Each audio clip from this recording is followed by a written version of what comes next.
Sir Hecarim mendekatkan satu buku kepadanya dan mulai membacanya dengan saksama. Felix tidak mengatakan apapun lagi karena dia hanya duduk menunggu Sir Hecarim selesai membacanya. Butuh waktu hampir 2 jam sebelum Sir Hecarim mengangkat kepalanya dan mulai menanyai Felix tentang persyaratannya.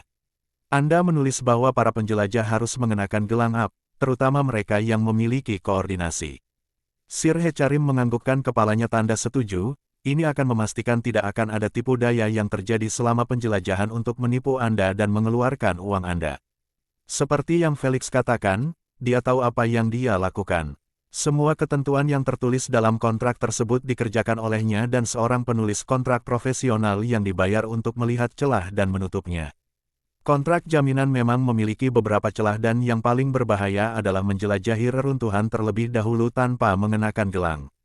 Kemudian, saat klien yang sebenarnya menjelajahinya sambil mengenakan gelang tersebut, ia akan menunjukkan kepada ratu bahwa reruntuhan itu kosong dari harta karun yang tidak seperti yang dijanjikan kepadanya.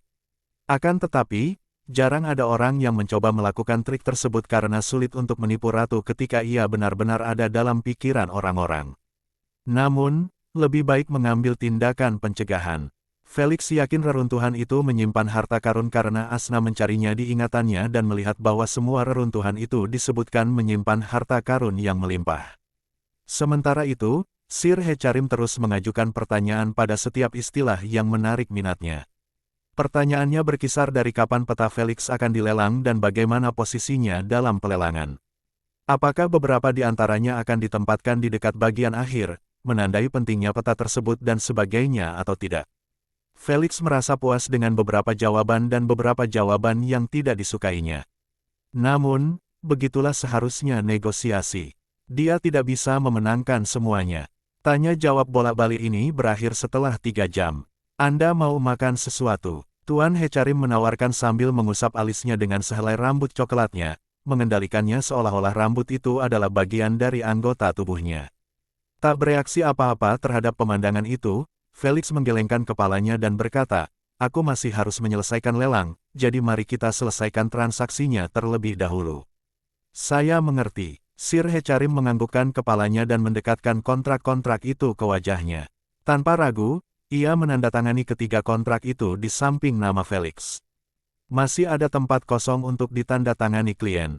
Setelah melihatnya, Felix mengeluarkan buku catatan tempat ia menulis koordinasi setiap peta reruntuhan kuno dan mengirimkannya kepada Sir Hecarim, yang menjadi sangat bersemangat setelah membacanya. Tentu saja, sejak ia menandatangani kontrak, ia dilarang untuk membagikan informasi ini kepada siapapun. Bahkan pemilik lelang tidak memiliki hak untuk mengetahui isi kesepakatan ini. Ini akan membuat seluruh transaksi hanya melibatkan Felix, Sir Hecarim, dan pembeli. Bagus, bagus. Sir Hecarim bergumam dalam benaknya, saya akan memperoleh sedikitnya 40 juta SC dari ini. Saya ingin menandatangani kontrak lain untuk pembayaran lebih awal. Felix tiba-tiba mengirim pesan ini. Oh, tanya Sir Hecarim, berapa harga yang Anda inginkan? Berikan padaku perkiraan minimum dari total harga mereka. Kata Felix. Sir Hecarim memikirkannya sejenak dan berkata dengan tegas, harga terburuk yang dapat mereka berikan kepadamu adalah 21 miliar SC. Oh, itu sedikit lebih tinggi dari yang kuduga. Mata Felix berbinar gembira. Dia benar-benar percaya pada perkiraan Sir Hecarim karena dia adalah seorang profesional yang telah melakukan ini selama bertahun-tahun tidak seperti dirinya. Apakah Anda puas dengan jumlahnya? Tanya Sir Hecarim. Segera setelah melihat Felix menganggukkan kepalanya, Sir Hecarim mengirimkan kontrak standar yang telah ditulis sebelumnya yang selalu digunakan untuk transaksi semacam ini. Felix sudah membaca satu sebelumnya dan semuanya sama kecuali beberapa perbedaan kecil.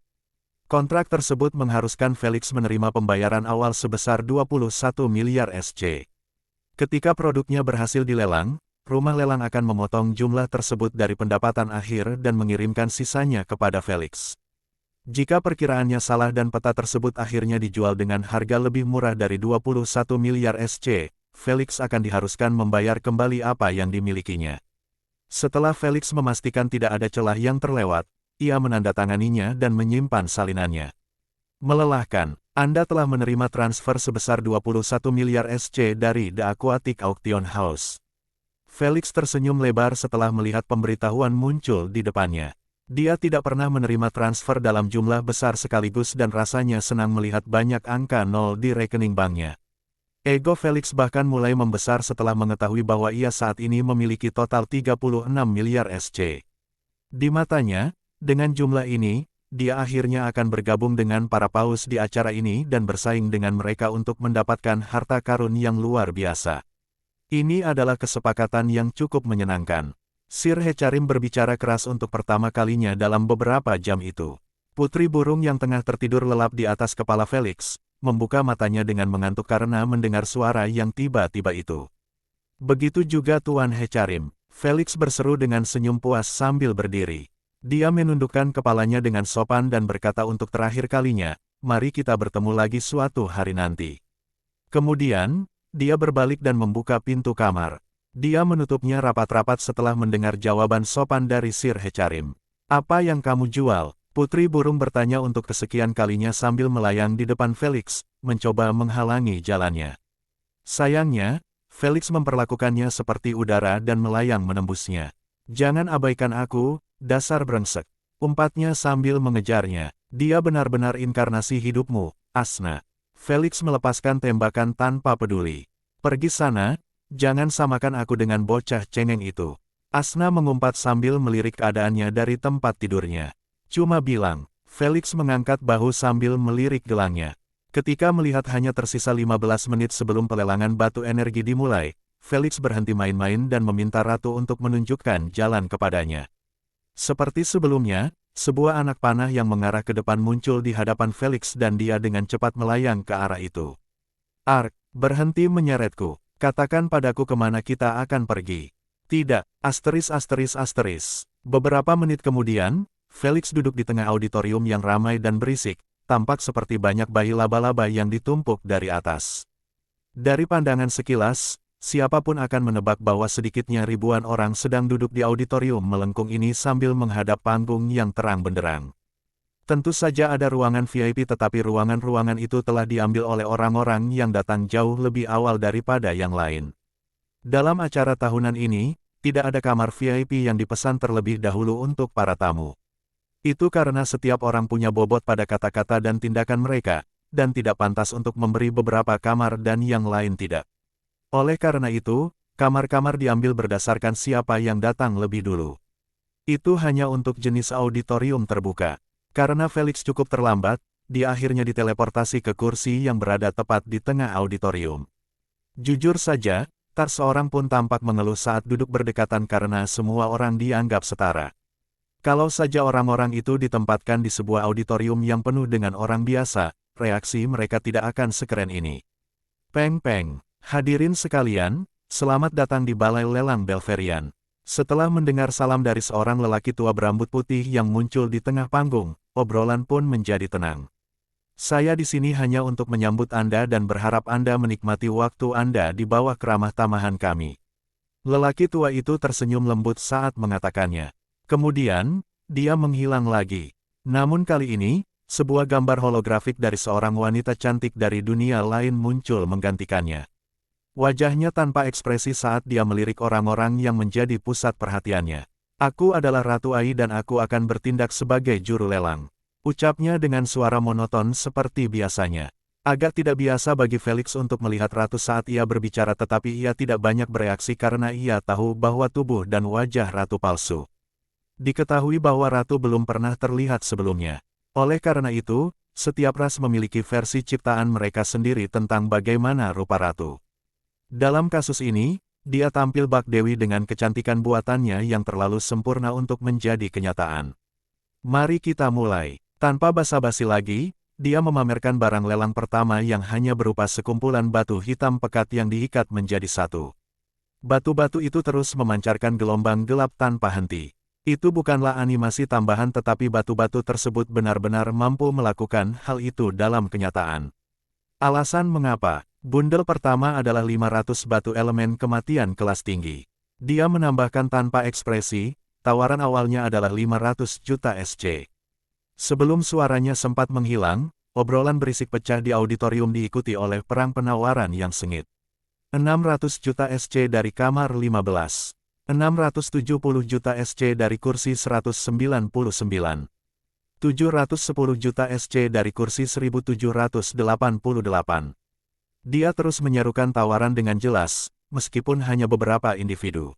999 juta SC dari kamar 70. 999 juta SC dari kamar 70 dijual sekali, dua kali.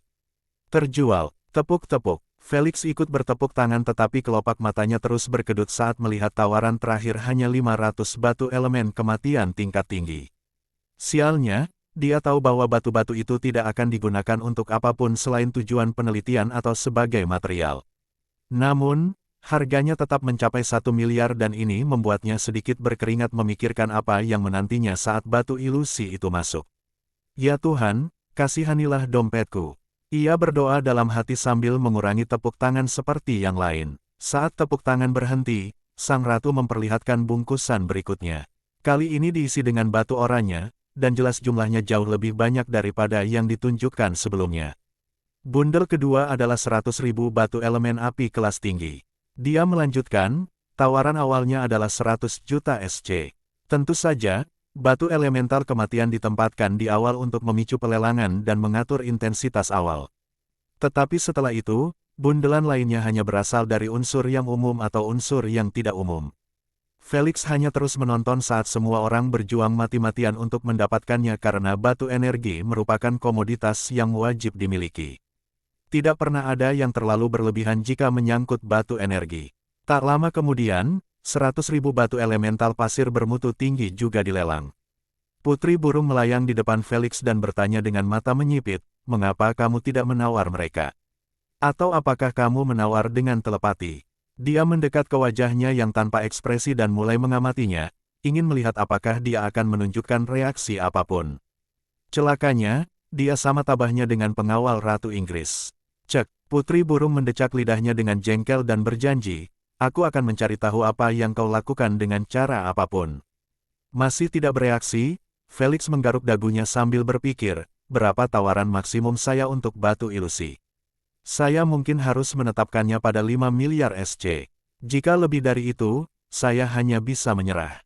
Tepat saat ia memikirkan hal itu, sang ratu telah mengambil bungkusan yang baru saja berhasil dilelang dan menggantinya dengan bungkusan lain yang penuh dengan batu-batu yang tampak aneh. Batu-batu ini tidak memiliki warna yang pasti karena warnanya terus berubah. Terkadang, batu-batu ini tidak berwarna dan terkadang berubah menjadi batu-batu pelangi yang berkilauan. Batu ilusi, akhirnya, Felix berseru dalam benaknya tetapi reaksinya di luar sama saja dengan orang-orang di sebelahnya. Terpesona dan terpesona, bundel ke-24 berisi 10.000 batu elemen ilusi kelas tinggi. Sang ratu melanjutkan dengan nada monoton, tawaran awalnya adalah 650 juta SC. Sebelum Felix sempat mencoba menawar rendah untuk menguji kemampuannya, harganya sudah naik menjadi 720 juta SC dari satu penawaran. Ini pasti sulit. Felix menopang dagunya dengan tangannya dan terus memperhatikan penawaran sengit yang sedang berlangsung. 840 juta dari kamar 33. 950 juta dari kursi 133.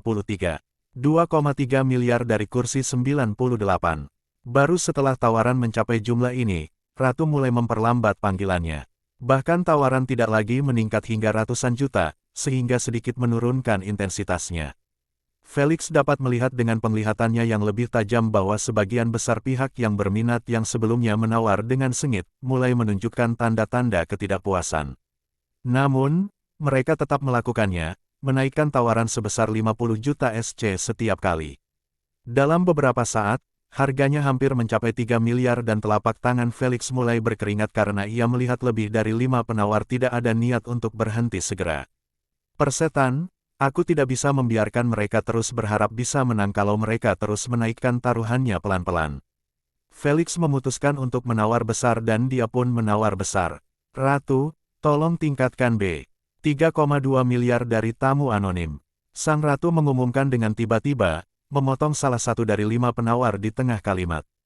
Dia baru saja hendak menaikkan tawarannya sebesar 40 juta SC sebelum tawarannya melonjak dari 3 miliar menjadi 3,2 miliar, meningkat sebanyak 3.200 juta SC sekaligus.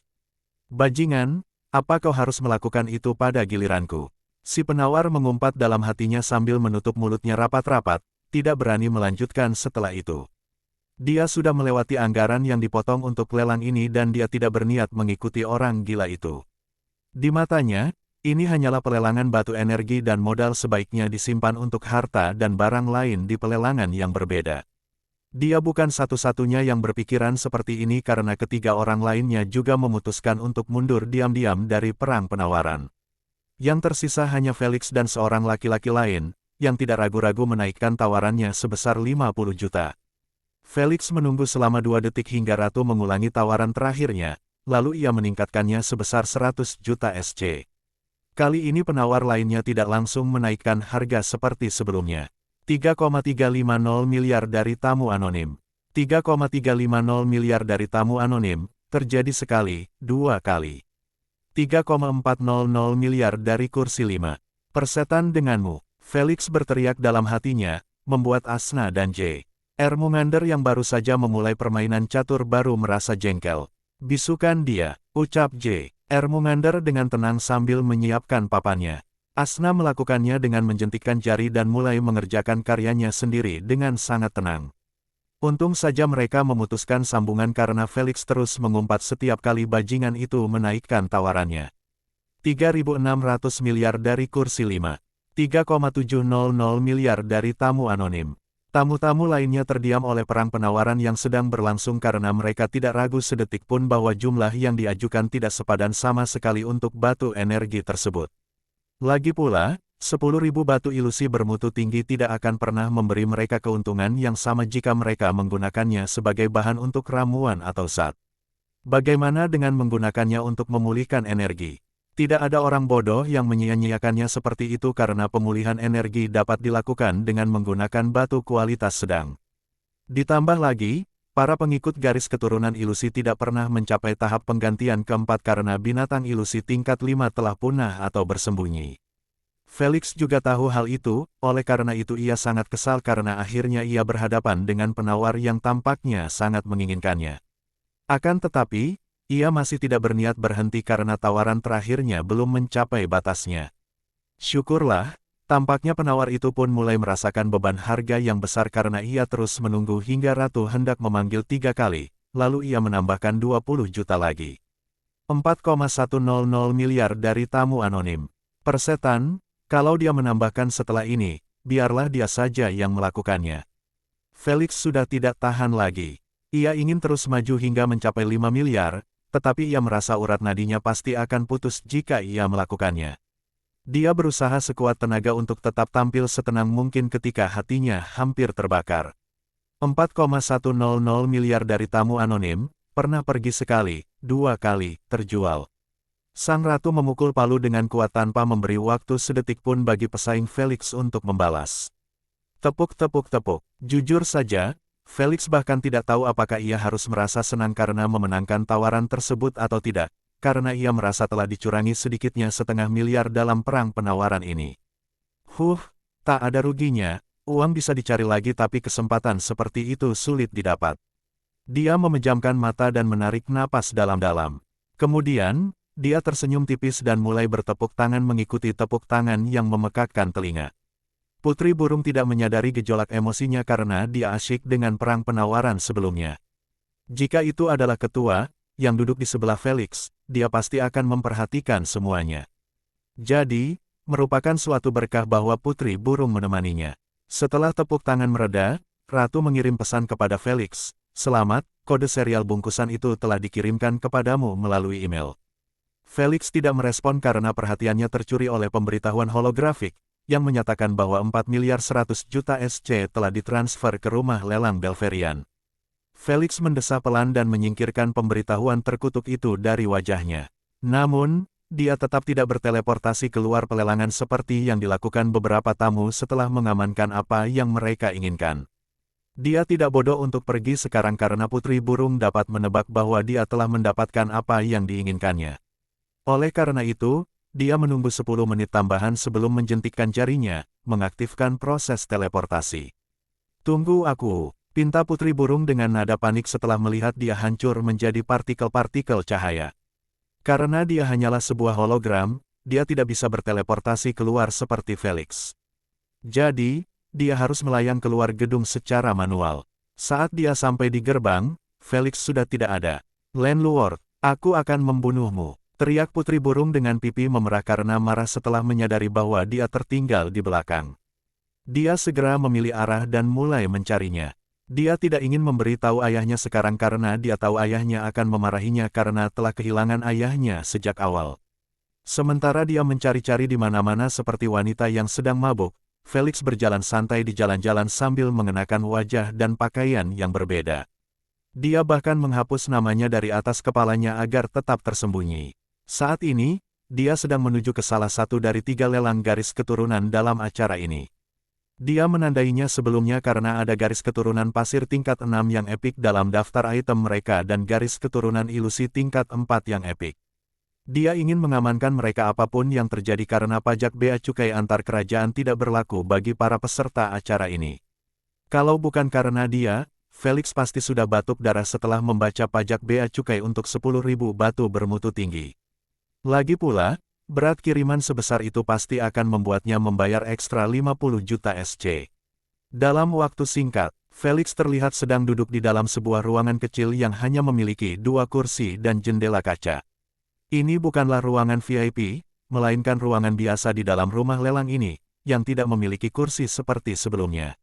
Setiap orang memiliki ruangan kecilnya sendiri yang mengintip gambar holografik sang ratu. Ia melayang di tengah sambil memamerkan botol berisi cairan gelap di dalamnya. Ini adalah Bloodline Lavania Bulldozer tingkat 6 yang epik. Tawaran awal adalah 700 juta SC. Dia melanjutkan, detail lengkapnya ada di layar Anda. Anda punya waktu 2 menit untuk membacanya dengan benar sebelum kami mulai menawar. Felix meliriknya tetapi tidak membacanya dengan saksama. Sebagai gantinya, ia menggulir daftar item yang diperbarui, ingin melihat item apa saja yang baru saja ditambahkan oleh para tamu. Saat dia membacanya, penawaran untuk garis keturunan sudah dimulai dan harganya telah naik hingga 1 miliar SC tanpa ada tanda-tanda akan berhenti. Oh, Felix berseru kegirangan setelah melihat bahwa garis keturunan ilusi tingkat 4 yang epik baru saja ditambahkan. Dia sudah berniat membeli 1 garis keturunan ilusi tingkat 4 yang epik dari lelang ini dan 1 lagi yang akan ditempatkan pada hari yang berbeda. Dia tahu bahwa hanya dengan membeli banyak di antaranya dia dapat memperoleh 1% atau 2% dari primogenitor ilusi. Lagi pula, mereka hanyalah monster tingkat 4. Kalau ada elemen tak biasa lainnya, Felix bahkan tak akan peduli pada mereka. Sayangnya, jika dia ingin memanfaatkan elemen ilusinya, ini adalah jalan yang harus ditempuh. Tepuk-tepuk-tepuk, Felix ikut bertepuk tangan setelah pelelangan barang itu berhasil. Saat keadaan tenang, Ratu menunjukkan garis keturunan lain dan Felix menundukkan kepalanya karena tidak tertarik. Itu bukan yang dicarinya dan mungkin akan memakan waktu yang lama hingga garis keturunan yang diinginkannya muncul. Lagi pula, ada banyak elemen. Bahkan jika pelelangan memutuskan untuk menampilkan 1 garis keturunan untuk setiap elemen selain yang langka, jumlah botolnya bisa mencapai ratusan. Seperti yang diharapkan, Felix harus menunggu selama 1 jam penuh hingga sang ratu berkata, ini adalah Bloodline Spectrum Monling tingkat 4 yang epik. Tawaran awalnya adalah 250 juta SC. Dia memberi mereka waktu 2 menit untuk membaca rinciannya dan Felix memutuskan untuk membacanya ulang karena dia tidak ingat banyak. Nama garis keturunan, Spectrum Monling. Tingkat 4. Peringkat, Epic. Elemen, Ilusi. Kumpulan kemampuan pasif, asteris penglihatan ilusi asteris pengerasan kulit asteris kekebalan terhadap halusinasi DLL. Kumpulan kemampuan aktif, asteris saran ilusi asteris refleksi ilusi asteris kulit ilusi DLL. Sejarah, Spectrum Monling adalah spesies cacing yang menggunakan elemen ilusi untuk menghindari predator. Saat ini, hewan ini dibiarkan di dalam negeri oleh keluarga Wells di Bardot Empire. Felix tidak terkejut sedikitpun oleh fakta bahwa binatang itu dibiarkan di dalam negeri, bukannya diburu di galaksi Andromeda. Dia mengerti bahwa 99% garis keturunan ilusi di pasaran semuanya dijual oleh keluarga pengembang biakan. Bagaimana dengan binatang ilusi yang diburu? Mereka jarang muncul di pelelangan. Kalaupun muncul, itu hanyalah monster tingkat 1 yang menyedihkan. Itu karena hampir mustahil untuk memburu mereka dengan kemampuan aneh mereka. Jika tingkat 1 saja memberi banyak masalah bagi para pemburu, bagaimana dengan tingkat 5+? Hingga saat ini, tidak seorang pun benar-benar mengetahui apakah ada binatang ilusi tingkat 5 atau tidak karena mereka tidak pernah terlihat sebelumnya. Felix tahu tentang keberadaan primogenitor, ia paham bahwa kemungkinan ada juga binatang ilusi tingkat 7. Lagi pula, agar garis keturunan leluhur ilusi dapat mencapai binatang tingkat 1, mustahil untuk tidak mencapai binatang tingkat lebih tinggi terlebih dahulu. Dia yakin bahwa satu-satunya alasan tidak seorang pun menemukan binatang tingkat tinggi itu adalah karena mereka sedang menyamar. J.R. Mumander telah menyatakan sebelumnya bahwa tak seorang pun telah melihat leluhur ilusi yang sebenarnya karena perubahan bentuknya yang terus-menerus dan realistis. Hewan-hewan itu mungkin tidak dapat berubah bentuk sebaik primogenitor ilusi tetapi setidaknya mereka dapat mengelabui manusia. Jadi, binatang ilusi tersebut mungkin telah terlihat jutaan kali oleh para pemburu tanpa mereka sadari. Silakan mulai menawar. Felix menutup rinciannya setelah mendengar pengumuman ratu. 280 juta dari kamar 14. 310 juta dari kamar 133. 390 juta dari kamar 63. Saat ini, harganya telah melampaui garis keturunan tingkat 5 epic yang dikenal di pasaran dan terus naik perlahan tapi pasti. Felix memutuskan untuk ikut bersenang-senang dengan menaikkan 60 juta sekaligus, sehingga harganya menjadi 450 juta. Setelah beberapa kali menawar, Felix akhirnya menang setelah tawaran terakhirnya mencapai 590 juta SC. Itu garis keturunan pasir tingkat 5 yang epic ganda. Namun, Felix sama sekali tidak mempermasalahkannya karena ia tahu uangnya akan kembali dengan satu atau lain cara setelah ia mengembalikan botol-botol itu ke pelelangan lainnya. Kalau saja tidak melanggar aturan untuk mengembalikan mereka ke acara ini, dia akan melakukannya setelah mengekstrak esensinya. Sayangnya, pihak pelelangan tidak ingin melihat tamu membeli produk di pelelangan ini dan menjualnya kembali di pelelangan lain. Itu akan mengacaukan keseluruhan acara selama 7 hari. Beberapa jam kemudian, Felix telah mengamankan garis keturunan ilusi lainnya setelah membayar 510 juta untuk itu. Sekarang, ia hanya menunggu garis keturunan pasir tingkat 6 yang epik untuk muncul. Itu dipertahankan pada akhir acara dengan 5 garis keturunan lagi dengan pangkat dan tingkatan yang sama. Untungnya, botol itu disajikan lebih awal daripada yang lain karena Ratu telah memamerkan botol itu di udara dan memberitahu mereka bahwa harga awal adalah 650 juta SC. Felix membaca ulang rinciannya dalam 2 menit penantian itu dan dia tidak bisa menahan harapan agar reaksi semua orang akan biasa saja karena kemampuan garis keturunan itu tidaklah yang terbaik dibandingkan dengan yang lain. Itu karena berasal dari spesies kucing. Lagi pula, ciri evolusi kucing tidak begitu cocok dengan elemen pasir. Namun, mereka akan lebih menakjubkan jika elemennya adalah kegelapan. Konsep yang sama juga berlaku untuk spesies lain. Misalnya, spesies burung dengan elemen air tidak akan sebaik binatang laut dengan elemen yang sama. Oleh karena itu, kecocokan juga harus dipertimbangkan ketika memilih garis keturunan. Felix tidak pernah terganggu dengan semua ini karena ia hanya mencari saripati leluhur dari garis keturunan tersebut. 690 juta dari kamar 1784. 730 juta dari kamar 986. 790 juta dari kamar 41. 820 juta dari kamar 1784. Seperti yang diharapkannya, Ratu memulai pelelangan. Tawaran datang dari hanya 4 kamar dan tawaran baru tidak meningkat banyak. Sejauh ini baik-baik saja. Felix tersenyum tipis, aku akan bergerak ketika harganya mencapai 1,5 miliar SC. Butuh waktu setidaknya 1 menit sebelum tawaran tercapai karena hanya tersisa 2 penawar pada akhirnya dan mereka meningkatkan tawarannya sebesar 20 juta setiap kali. Ratu, tolong tambahkan 50 juta SC.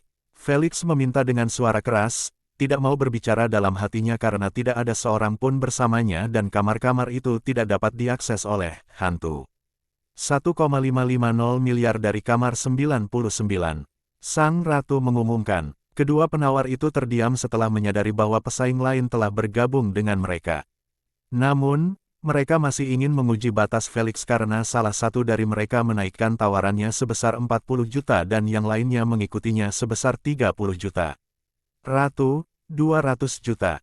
kata Felix dengan tenang. Dengan demikian, tawaran terakhir telah mencapai 1,820 miliar SC.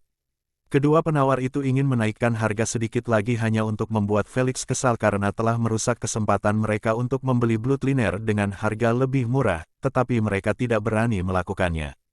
Lagi pula, mereka tidak ingin garis keturunan itu berakhir di tangan mereka dengan harga sebesar itu sementara spesies binatang itu bahkan bukan yang terbaik di pasaran untuk elemen pasir. Mereka dapat membeli garis keturunan kalajengking epik tingkat 6 hanya dengan menambahkan sekitar 200 juta SC. Oleh karena itu, mereka segera berhenti menawar. 1.820 SC miliar dari kamar 99, dijual sekali, dua kali. Terjual, tepuk-tepuk, akhirnya dapat keberuntungan juga.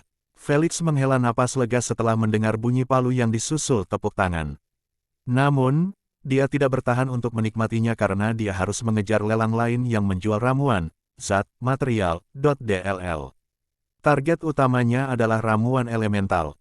Jika dia menemukan yang lebih murah, dia tidak akan ragu untuk mengambilnya. Felix akan selalu membutuhkan unsur-unsur baru jika ia ingin meneruskan jalur garis keturunan primogenitornya yang unik. Namun, jika ramuan itu terlalu mahal, Felix hanya bisa menyerah dan terus mengandalkan bahan-bahan untuk meramunya. Lagi pula, harga pasarnya adalah 5 miliar SC.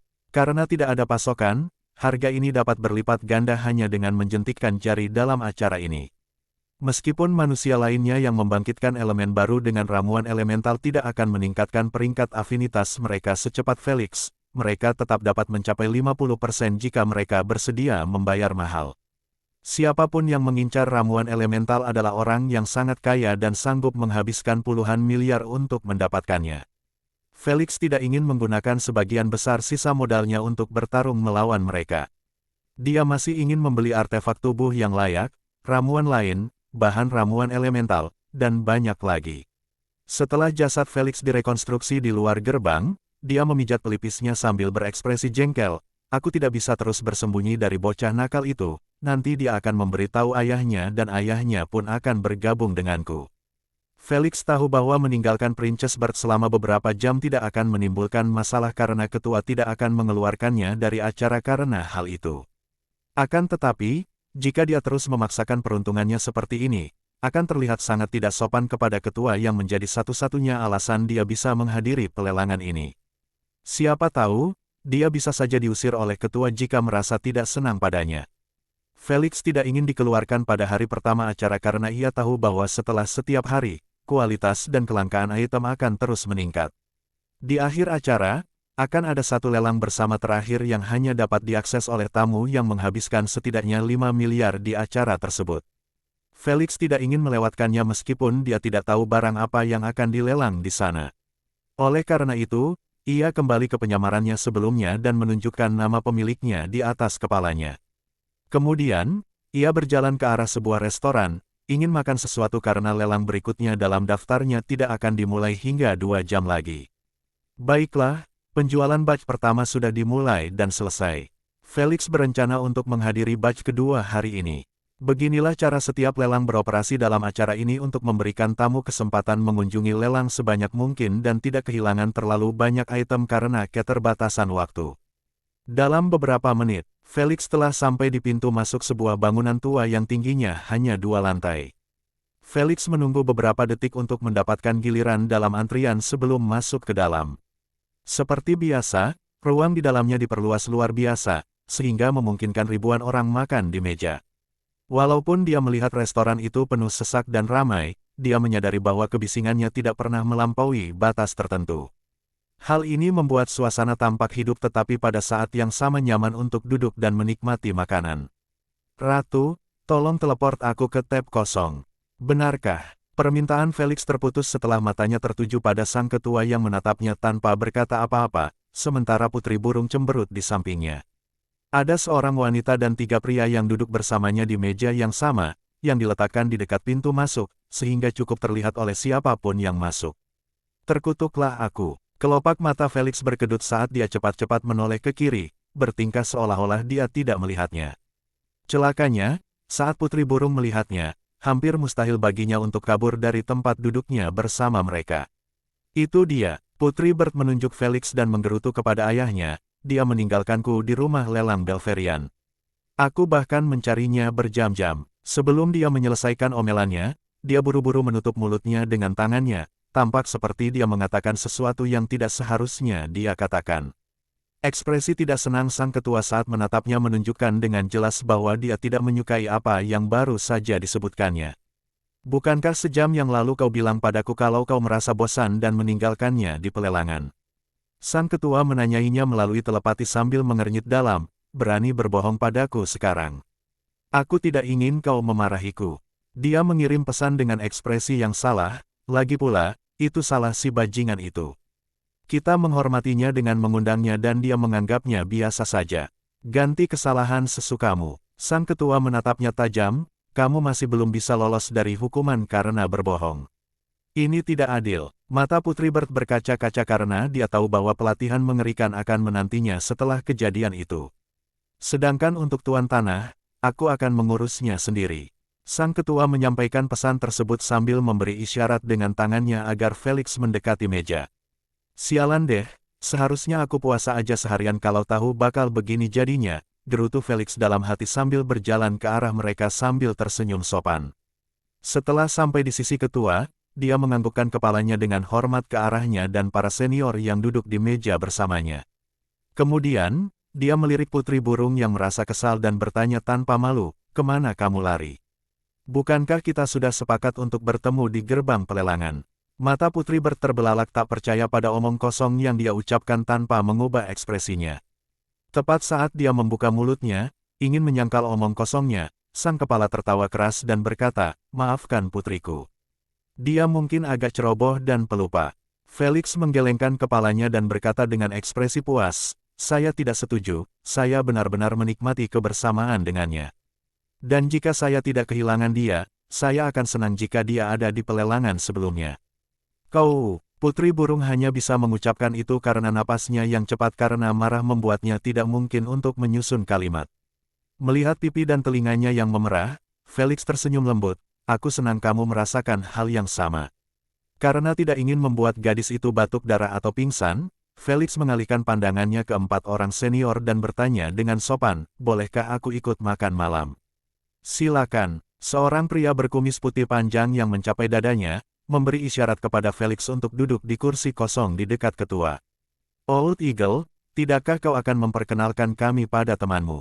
Zosia menyelipkan sejumput rambut ke belakang telinganya sambil bertanya dengan tenang. Sementara itu, dia mengirim pesan kepada ketua, haruskah kita bertanya kepadanya tentang pendukungnya di sini atau tetap menjalankan rencana? Kita tunggu saja, ini terlalu umum dan ada banyak hantu di sekitar kita. Sang kepala suku menjawab sambil mengulurkan tangannya ke Felix, ini adalah landlord, pemain emas tingkat menengah, pemilik 3 gelar unik, dan juga salah satu nominasi penghargaan pemain terbaik tahunan Low-Elo. Luar biasa, jadi ini pemain yang membuat keributan 15 hari lalu. Sungguh pemuda yang luar biasa. Keempat siswa senior itu semua bersikap heran dengan cara mereka masing-masing, membuat Felix melambaikan tangannya sambil menjawab, kalian memberiku terlalu banyak pujian, para senior. Mereka pikir aku tidak tahu tentang mereka dan aliansi kecil mereka. Felix menyeringai dalam hatinya saat melihat wajah-wajah muda yang tampak tidak seperti orang-orang zaman dahulu itu. Kalau saja Felix tidak mengingat kenangan hidupnya sebelumnya, dia hanya akan tahu tentang latar belakang mereka tetapi tidak tentang persekutuan tersembunyi mereka yang saat ini tidak terungkap.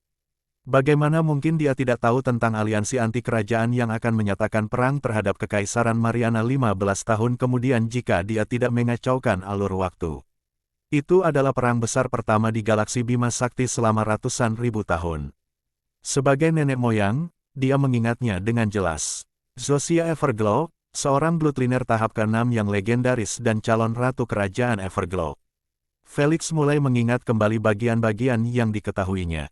Keluarganya diduga dibunuh oleh keluarga kerajaan, hanya menyisakan pamannya, yang duduk di atas tahta. Felix tidak tahu pasti apakah keluarga kerajaan benar-benar memiliki hubungan dengan pembunuhan itu atau tidak, tetapi dia tahu bahwa kerajaan Everglow adalah kerajaan terkuat di Kekaisaran. Raja adalah seorang bloodliner dari Origin Realm sementara armada mereka dilengkapi dengan peralatan yang lengkap. Mereka bahkan dapat mengalahkan keluarga kerajaan jika terjadi perang. Inilah sebabnya mengapa semua orang berasumsi bahwa keluarga kerajaan bertanggung jawab atas pembunuhan itu karena kerajaan sudah jelas dianggap sebagai ancaman bagi kekaisaran. Hanya itu yang berhasil diingat Felix setelah melihat wajah Sophia. Sementara itu, bagi ketiga orang tua yang tampak lebih muda darinya, Felix teringat bahwa mereka adalah tiga pemimpin Federasi Sanctum. Federasi ini dikenal sebagai negara adikuasa terkuat ketiga di kekaisaran karena dibentuk oleh aliansi erat tiga kerajaan. Sangat erat dalam artian wilayah mereka berbagi perbatasan dan semua keputusan besar di setiap kerajaan diputuskan melalui pemungutan suara. Hanya itu yang dapat diingat Felix yang buruk untuk membantunya mengenali keempat orang itu. Akan tetapi, mengetahui bahwa dirinya sedang menjadi sasaran seluruh aliansi anti-kerajaan, bukan hanya ketua Maganda, mengubah sudut pandang Felix tentang seluruh masalah tersebut. Awalnya, dia yakin bahwa kepala suku itu mengincar para pendukungnya untuk mendapatkan metode guna menciptakan garis keturunan abnormal itu guna memberdayakan rakyatnya, tetapi sekarang dia 70% yakin bahwa mereka sangat ingin mendapatkan metodenya untuk memberdayakan garis keturunan mereka dalam perang yang akan datang. Sepertinya aku akan mengacaukan alur waktu kali ini. Felix mendesah dalam hatinya sambil ikut memuji-muji dan mengobrol dengan para senior tanpa arti. Tak seorang pun dari mereka menyinggung hal pribadi tentang dirinya atau garis keturunannya. Mereka menjaga percakapan tetap datar sampai Felix mulai meragukan penilaiannya. Sayang, keraguannya menguap setelah dia diminta untuk menemui mereka di lelang bersama terakhir. Jika kau tidak berhasil mendapatkan tempat sendiri, kami akan mengundangmu sebagai hantu untuk menyaksikan lelang terbesar di galaksi. Sang kepala memberitahu, terima kasih atas tawarannya, saya akan memastikan untuk hadir. Felix tersenyum sopan sambil berdiri. Senang sekali bertemu dengan kalian para senior. Senang bertemu denganmu. Para senior tersenyum kembali. Pergilah bersamanya. Sang kepala memperingatkan Alicia yang kesal, jangan ciptakan masalah lagi untuk Tuan Tanah. Ayah, kamu, tepat saat Putri Burung ingin mengamuk, dia malah melotot ke arah ketua dan dia menahan kekesalannya. Putri, mari kita bersenang-senang. Felix menyeringai tipis sambil berjalan menuju pintu. Bajingan, pipi Putri Burung memerah saat melayang di belakangnya. Jangan mengatakan omong kosong seperti itu yang bisa disalahpahami. Melihat dirinya jauh dari para senior, Felix pun menghentikan aksinya dan berkata, Nak, kalau kamu tidak mau dibuang lagi, lebih baik kamu berhenti menggangguku di pelelangan. Siapa kau berani memerintahku? Putri Burung mencibir, bahkan ayahku pun tidak berani memerintahku. Pantas saja kau berubah menjadi anak manja. Felix bergumam sambil memeriksa peta. Setelah menetapkan tujuan berikutnya, ia berangkat sambil dikejar oleh Putri Burung yang pemarah. 6 hari telah berlalu dengan cepat. Felix akhirnya hanya membeli beberapa ramuan berguna dan artefak tubuh mahal yang menghabiskan biaya 5 miliar SC. Tapi itu benar-benar sepadan karena pertahanannya mampu bertahan melawan bahkan Bloodliner tahap 4 puncak dan memiliki utilitas lain yang terlalu sempurna untuknya. Tentu saja, artefak ini menggunakan futark terukir yang dapat diisi ulang, sehingga memungkinkan Felix untuk terus menggunakannya untuk waktu yang lama. Sayangnya, dia tidak mendapatkan ramuan elemental karena harga akhirnya telah naik menjadi 9 miliar SC. Felix merasa lebih baik memesannya seperti yang dilakukannya sebelumnya daripada menghabiskan uang sebanyak itu untuk satu saja. Akan tetapi, karena ramuannya tidak 100%, Felix menanggung risiko kehilangan semua bahannya jika gagal. Jadi, metode ini malah bisa merugikannya lebih besar lagi apabila ia kurang beruntung dan gagal 3 kali berturut-turut. Namun, Felix menghabiskan 4 miliar SC untuk mengamankan sejumlah material dalam lelang material. Ia lebih suka menahan poin permainannya setiap kali ia bisa membeli sesuatu dengan koin. Dalam 6 hari itu, Felix telah menghabiskan total 16 miliar SC dan tersisa 25 miliar SC. Alasan mengapa jumlahnya meningkat sebesar 5 miliar adalah karena peta reruntuhan purba miliknya dilelang dengan harga lebih tinggi daripada perkiraan minimum. Dia diberi 20 miliar SC pada awalnya oleh Sir Hecarim dan setelah dilelang, Felix menerima 25 miliar SC. Jelasnya, lelang akuatik telah memotong 20 miliar SC yang mereka miliki ditambah biaya 1% untuk setiap peta yang dilelang. Kalau bukan karena acara lelang tahunan yang dipadati para bangsawan kaya raya dari seluruh penjuru galaksi, Felix hanya akan mendapat 15 miliar SC dari kelima peta tersebut. Itu karena dia tidak memiliki saluran yang diperlukan untuk menyalurkannya ke tangan para anggota eselon atas. Syukurlah, semuanya berjalan dengan baik dan kini dia masih memiliki cukup modal untuk mengikuti lelang terbesar di galaksi sambil tetap mengamankan semua barang dan material bertanda yang dibutuhkannya. Yah, tidak semuanya karena dia masih kekurangan satu hal lagi. Saat ini Felix sedang berjalan bersama Putri Burung menuju tempat pelelangan itu. Dia tampak sangat malu karena dia terus tersipu mendengar apa yang dikatakan Felix. Apa kau yakin mau ikut denganku ke acara ini? Felix menegaskan, mereka melelang budak dari berbagai ras dan mereka semua telanjang. Bahkan manusia, kau berbohong padaku. Putri Burung menjawab sambil menundukkan kepalanya, mereka bukan budak, melainkan pelayan. Jadi, aku ragu kalau pelelangan itu akan melucuti pakaian mereka. Hehe. Kamu terlalu naif untuk kebaikanmu sendiri.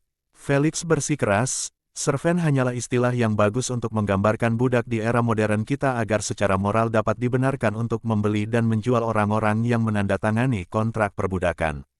Dia terkekeh, apakah menurutmu lelang akan berani menjual mereka tanpa menunjukkan aset mereka? Jadi, memangnya kenapa? Putri Burung tergagap dengan telinganya memerah. Aku sudah cukup dewasa untuk melihat orang telanjang dan aku tidak keberatan melakukannya.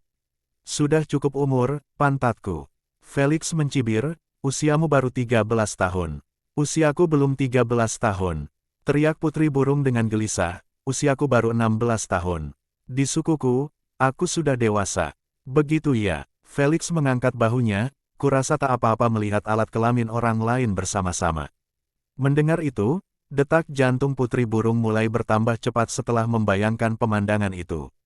Dia mungkin berusia 16 tahun dan dianggap sebagai orang dewasa di sukunya tetapi dia masih anak-anak di hatinya karena ayahnya yang terlalu memanjakannya. Bagi seorang anak seperti dia yang bahkan belum pernah bergandengan tangan dengan seorang laki-laki, melihat orang telanjang bersama laki-laki saja sudah merupakan lompatan besar. Ia berusaha untuk tegar agar tidak terlihat seperti anak kecil namun setelah dipikir-pikir lagi, ia sadar bahwa ia akan mati karena malu jika menghadiri pelelangan ini bersama Felix. Ahem, ayahku memanggilku. Putri Burung melirik gelangnya dan segera pergi. Namun, dia tidak lupa meninggalkan komentar sinis, hanya untuk memberitahumu. Aku pasti akan pergi bersamamu jika bukan karena dia. Aku bukan anak kecil. Hehe, akhirnya aku terbebas juga. Felix menyeringai dalam hati sambil menambah kecepatan lajunya menuju tempat pelelangan itu. Felix selalu berencana membeli 2 atau 3 orang pembantu yang setia kepadanya dan dapat meringankan sebagian bebannya. Namun, ia tidak pernah memiliki modal atau jaringan untuk membeli yang kuat baik di tahap penggantian keempat dan seterusnya. Bagaimana dengan yang di bawah? Ia tidak pernah menganggapnya sebagai investasi yang layak. Lagi pula, dia ingin membantu para pembantunya melanjutkan integrasi mereka dan akan lebih baik jika mereka lebih tinggi, sehingga memungkinkan dia untuk mendorong mereka ke puncak tahap penggantian ke-6. Felix bahkan punya rencana memberi mereka garis keturunan primogenitor pada tahap penggantian ke-6 mereka, membuat mereka menjadi garis keturunan terkuat di bawah alam asal. Ada ratusan unsur dan ini berarti ada ratusan primogenitor. Felix tidak dapat menggunakan semua garis keturunan mereka dan akan sangat bodoh jika tidak memanfaatkan sisanya. Dia punya rencana jangka panjang untuk menciptakan satu peleton setia garis keturunan primogenitor yang bisa menemaninya dan selalu melayaninya.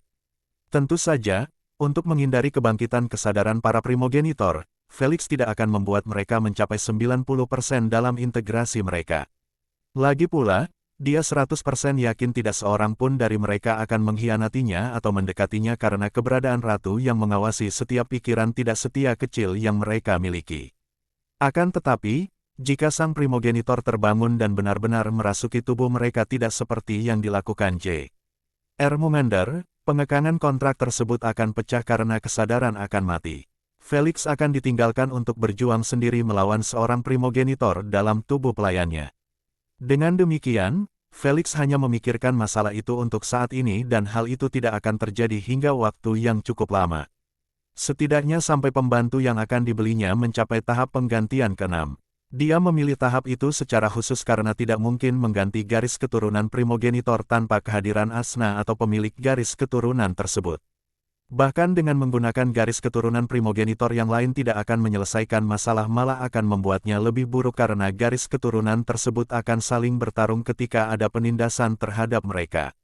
Itu tanpa mempertimbangkan fakta bahwa primogenitor akan terbangun sebelum garis keturunan mencapai 99% integrasi untuk menggantikannya. Secara keseluruhan, tahap penggantian ke-6 merupakan tahap terbaik bagi manusia lain untuk memanfaatkan garis keturunan primogenitor, tidak seperti situasi Felix. Tak lama kemudian, Felix terlihat sedang bersantai di dalam ruangan yang agak mirip dengan ruangan yang sebelumnya ia tempati. Satu-satunya perbedaan adalah ukurannya, karena kursi ini lebih besar. Namun, kursi ini hanya memiliki 2 kursi. Di depan Felix, ada jendela kaca yang mengintip gambar holografik sang ratu. Namun tidak seperti sebelumnya, ada panggung putih melingkar mengambang yang dapat dilihat melalui setiap jendela di auditorium ini.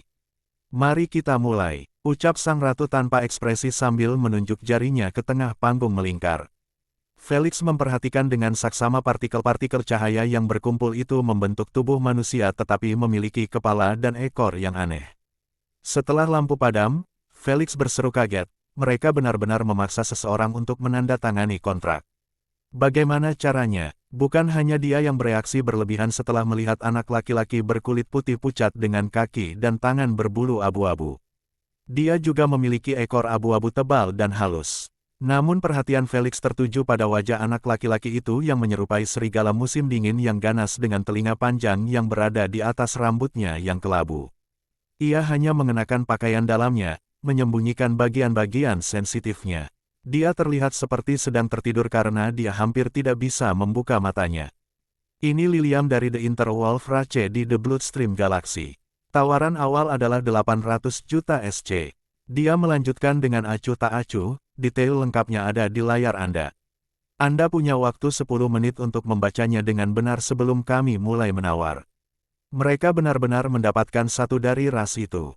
Felix benar-benar terbelalak setelah melihat seorang anggota ras serigala musim dingin yang dikenal luas di UVR karena tidak mungkin diperbudak karena martabat mereka yang tak tergoyahkan. Mereka tidak keberatan untuk mati dan melihat orang-orang terdekat mereka meninggal bersama mereka jika itu berarti menjaga harga diri mereka tetap utuh. Hal ini membuat mereka tidak mungkin untuk menandatangani kontrak perbudakan dengan sukarela. Tentu saja ada cara lain untuk mengubah seseorang menjadi budak tetapi tidak ada yang sebaik menggunakan gelang ab dan ratu. Lagi pula, chip dan sejenisnya yang memanipulasi pikiran budak dengan paksa akan menjatuhkan kualitas budak itu. Sementara itu, menggunakan cara lain untuk mengancam nyawa mereka seperti kalung listrik atau semacamnya tidak ada bedanya dengan menggunakan gelang ab. Mereka yang rela mati sebelum menandatangani kontrak juga tidak akan ragu untuk membunuh diri mereka sendiri dengan mengkhianati pemiliknya. Jadi, gelang ab dan ratu adalah yang terbaik dari yang terbaik dalam hal-hal yang tidak bermoral tersebut. Ada juga keuntungan bagus dalam menggunakan kontrak perbudakan. Itu kerahasiaan. Tidak seorang pun akan tahu apakah seseorang adalah budak atau bukan karena ia hanya mengenakan gelang ab seperti orang lainnya. Jika dia diperintahkan untuk berbohong tentang perbudakannya, dia terikat oleh kontrak untuk melakukannya. Ini membuat siapapun bertanya-tanya apakah orang yang sedang mereka ajak bicara adalah orangnya sendiri atau hanya seorang budak. Itu sebenarnya cukup memuakkan. Fakta bahwa orang-orang bisa diperbudak untuk mempertahankan hidup mereka, tetapi tidak seorang pun akan pernah tahu tentang hal itu atau mencoba membantu mereka keluar dari kesulitan mereka. Selain ratu yang hanya dapat mengirimkan protokol darurat pada awalnya, dia tidak dapat melakukannya lagi ketika seseorang menandatangani kontrak karena hal itu menjadikan mereka properti tanpa hak. Hal ini cukup ironis karena semua orang berasumsi bahwa dengan kemajuan teknologi, isu-isu tidak bermoral tersebut akan terhapus untuk selamanya. Namun pada kenyataannya, isu-isu tersebut justru semakin marak. Di era saat ini, budak atau pelayan ratu, sebagaimana mereka disebut oleh aktivis anti-perbudakan di UVR, telah diterima oleh mayoritas entah mereka suka atau tidak dan menjadi bagian dari masyarakat universal. Sama seperti mereka, Felix juga dipaksa menerimanya setelah berhubungan dengan UVR selama lebih dari 20 tahun di kehidupan sebelumnya. Awalnya ia merasa jijik, tetapi tahun demi tahun, setelah melihat teman-teman satu klannya membawa pelayan ratu ke berbagai misi dan bertahan hidup berkat mereka, Felix berhenti melawan arus. Jika bahkan Esgalions tidak ingin menghentikan perbudakan hanya dengan menambahkan aturan baru yang melarang kontrak perbudakan, mengapa Felix terus menolaknya padahal aturan itu akan tetap berlaku saat ia masih hidup dan setelah kematiannya? Saat ini, dia hanya sekadar menonton dengan acuh tak acuh para penawar yang berjuang mati-matian untuk membeli bocah serigala musim dingin itu. Dia tidak berniat ikut bersenang-senang karena dia tidak tertarik membesarkan anak itu. Ia menginginkan pelayan yang berguna dan anak itu masih membutuhkan usaha dan sumber daya selama bertahun-tahun untuk mengubahnya menjadi mesin pembunuh yang menjadi ciri khas rasnya. Ditambah lagi, profilnya terlalu tinggi untuk dimiliki karena Felix tidak bisa begitu saja menyembunyikannya di ruang bawah tanahnya atau semacamnya. Terakhir, ras apapun selain manusia tidak dapat benar-benar memanfaatkan sistem garis keturunan karena mereka memiliki jalur kultivasi dan sistemnya sendiri. Felix menginginkan pelayan manusia karena dua alasan tersebut. Bam! Pada akhirnya, Ratu memukul palu setelah memanggil untuk ketiga kalinya dan tidak seorang pun tampak bersedia menaikkan harga. Itu harga yang mahal bahkan untuk Felix yang memiliki 20 miliar di sakunya. 8 miliar untuk anak serigala musim dingin. Felix berkeringat sedikit, semoga saja, puncak Bloodliner tahap keempat tetap di bawah 5 miliar seperti yang kubaca daring. Setelah Interwolf Boy berhasil dilelang, beberapa pelayan lainnya mengikutinya. Kebanyakan dari mereka berasal dari ras yang berbeda, yang tidak benar-benar menduduki peringkat tinggi di pohon kekuatan otoritas Esgalions. Jika mereka ditempatkan, mereka hanya akan memiliki cabang yang sangat kecil, seperti halnya ras manusia. Tentu saja, ras-ras yang berkuasa tidak akan dijual dalam pelelangan umum seperti ini karena akan menyinggung ras tempat mereka berasal. Ras-ras yang ada di atas seperti ras penyihir, ras kurcaci, .dll, jumlahnya selalu lebih sedikit tetapi mereka lebih bersatu daripada sebelumnya tidak seperti ras manusia dan yang lainnya. Mereka tidak dapat menerima bahwa salah satu orang mereka diperbudak oleh anggota aliansi yang lebih rendah. Oleh karena itu, masing-masing dari mereka telah menciptakan tindakan balasan selama bertahun-tahun terhadap kontrak perbudakan dan orang-orang yang menculik salah satu kerabat mereka. Seperti halnya perlombaan cacing luar angkasa yang membuat kontrak seumur hidup untuk memberikan dukungan kepada juniornya setiap kali mereka melakukan pengiriman atau sekadar bermain-main di luar angkasa dengan membuka lubang cacing acak. Oleh karena itu, jika seseorang berencana menculik kurcaci atau penyihir, lebih baik mereka membuatnya mustahil ditemukan. Jika mereka akan melelangnya, itu akan dilakukan di pelelangan pasar gelap, bukan yang ini. Sementara itu, tak seorang pun akan peduli jika seorang manusia diculik kecuali ia terkenal atau punya tokoh atau latar belakang penting yang mendukungnya. Tidak mengherankan, sebagian besar ras sama seperti manusia dalam kasus ini, sehingga memungkinkan untuk menculik mereka dan memaksa mereka menjadi budak hanya untuk dijual nanti. Sama seperti apa yang terjadi selama 1 jam terakhir sejak Felix melangkahkan kaki di pelelangan ini. Budak demi budak terus berlalu lalang di depan Felix yang tampak mati rasa, sementara ia hanya menunggu tawaran bagus muncul. Sejauh ini, sudah banyak Bloodliner tahap ketiga atau keempat yang telah terjual. Namun Felix tidak menyukai detailnya. Beberapa dari mereka memiliki mutasi yang menonjol sementara yang lain masih menolak gagasan menjadi budak. Itu sepenuhnya hak mereka, tetapi Felix tidak ingin menimbulkan masalah. Dia sudah punya cukup banyak masalah dan menginginkan bawahan yang setia untuk membantunya menangani beberapa masalah seperti situasi organisasi Gamma. Dia tidak ingin berbohong dengan menghibur mereka bahwa mereka akan dibebaskan dari kontrak jika mereka bekerja cukup keras.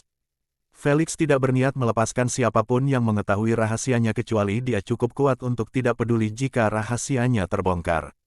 Karena itu, pelayannya bukanlah orang yang tidak stabil mentalnya, melainkan orang yang bersedia melayaninya.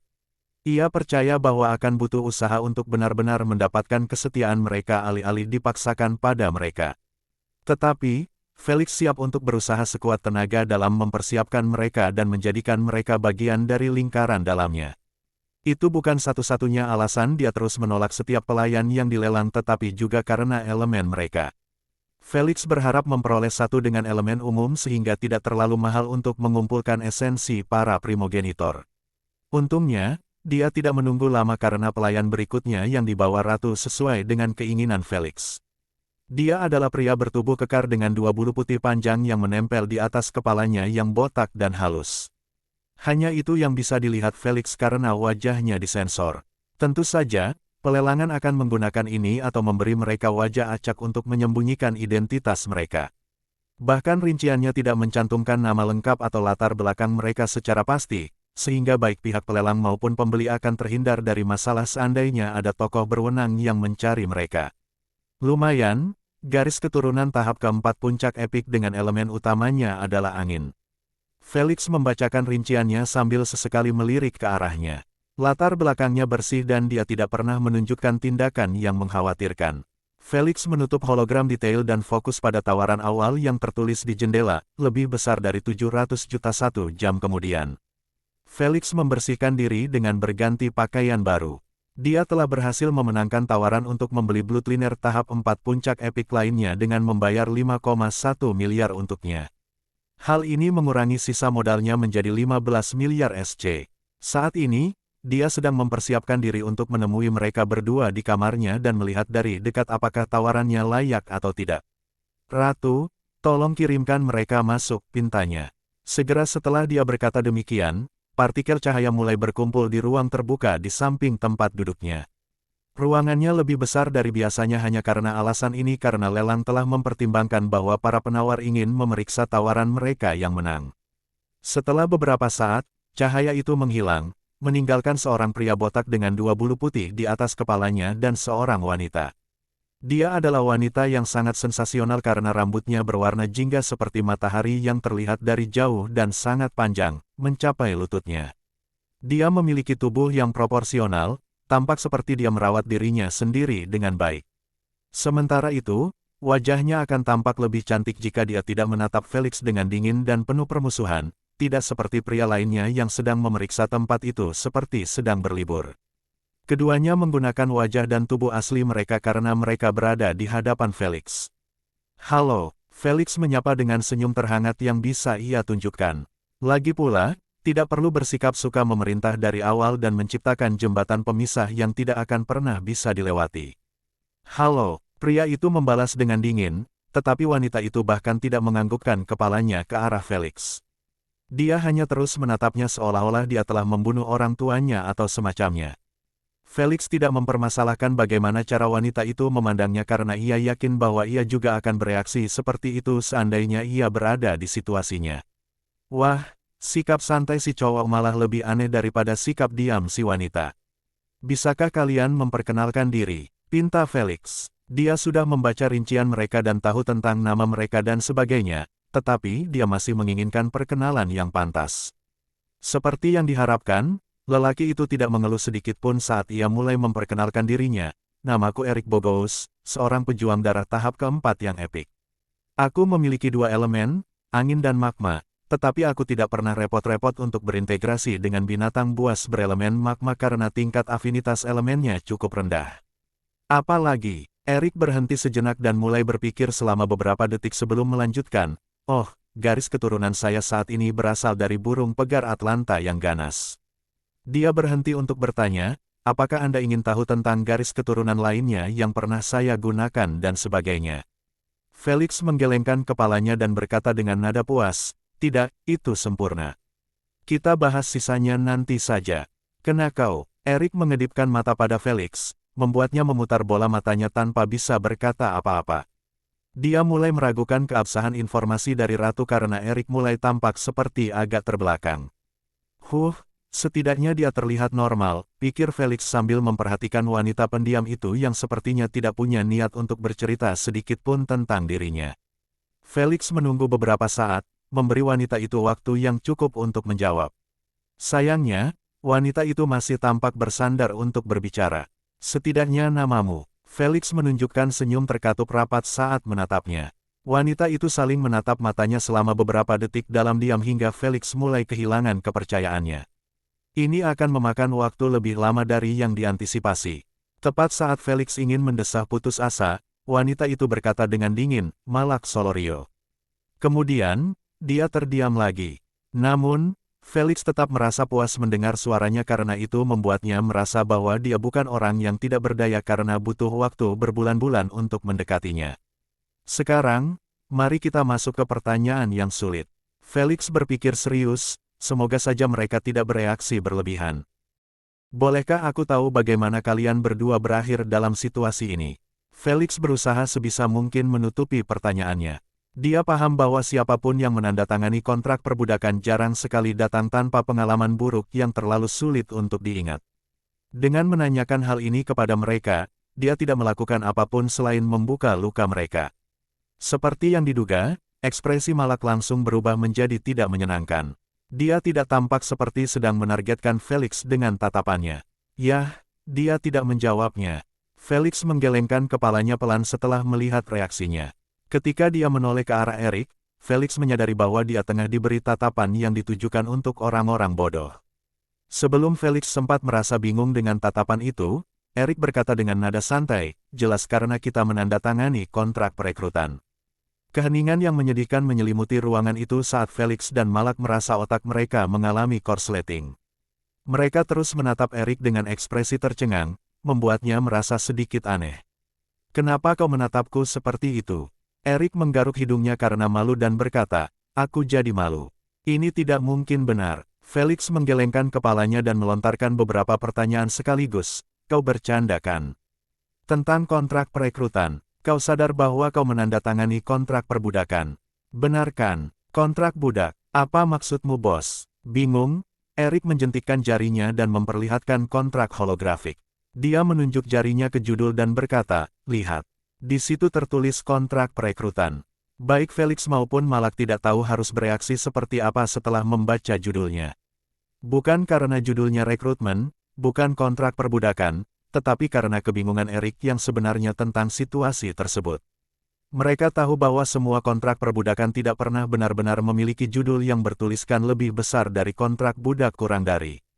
Bisa jadi perekrutan, pembantu, bawahan, antek.dll. Apa saja kecuali istilah, budak, karena itu sama saja dengan menambahkan garam pada luka. Namun, si idiot ini benar-benar tampak seperti tidak tahu tentang hal itu. Tolong jangan bilang dia ditipu untuk menandatanganinya. Tidak ada yang sebodoh itu. Jangan sebut-sebut tentang bloodliner tahap keempat seperti dia. Felix memijat pelipisnya dengan mata terpejam. Setelah kembali menguasai akal sehatnya, Felix membuka matanya dan bertanya dengan nada menenangkan. Bisakah kamu ceritakan apa yang sebenarnya terjadi saat kamu hendak menandatangani kontrak? Apakah ada yang memaksamu atau semacamnya? Tidak ada yang memaksa saya untuk menandatanganinya. Erik melanjutkan dengan nada penuh penghargaan, selama pelarian hebat saya di alam semesta, saya kehabisan makanan, air, dan saya tidak tahu persis bagaimana cara mendapatkannya. Oh, tidak, Felix sudah bisa melihat bahwa ceritanya akan berakhir buruk, tetapi dia tetap tidak memotongnya. Untungnya, saya tidak kelaparan lama-lama karena saya beruntung bertemu dengan sekelompok pria di luar angkasa. Puji dia dengan tulus, mereka memperlakukan saya seperti teman dekat mereka setelah saya menjelaskan situasi saya kepada mereka. Mereka memberi saya makan dan merawat saya dengan sangat baik. Merekalah yang memberi tahu saya tentang cara mudah untuk mendapatkan koin sehingga saya dapat menghidupi diri sendiri.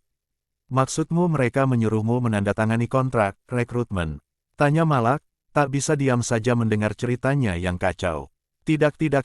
Erik menggoyangkan lengannya yang terentang dan menjelaskan, mereka hanya memberitahuku tentang hal itu dan aku meminta untuk menandatanganinya karena aku tidak tahu metode lain untuk mendapatkan koin. Felix menarik napas dalam-dalam, berusaha menahan diri agar tidak membentak si terbelakang ini. Dia punya banyak pertanyaan dan yang paling penting adalah, apakah kamu sudah membaca ketentuan kontrak dengan saksama?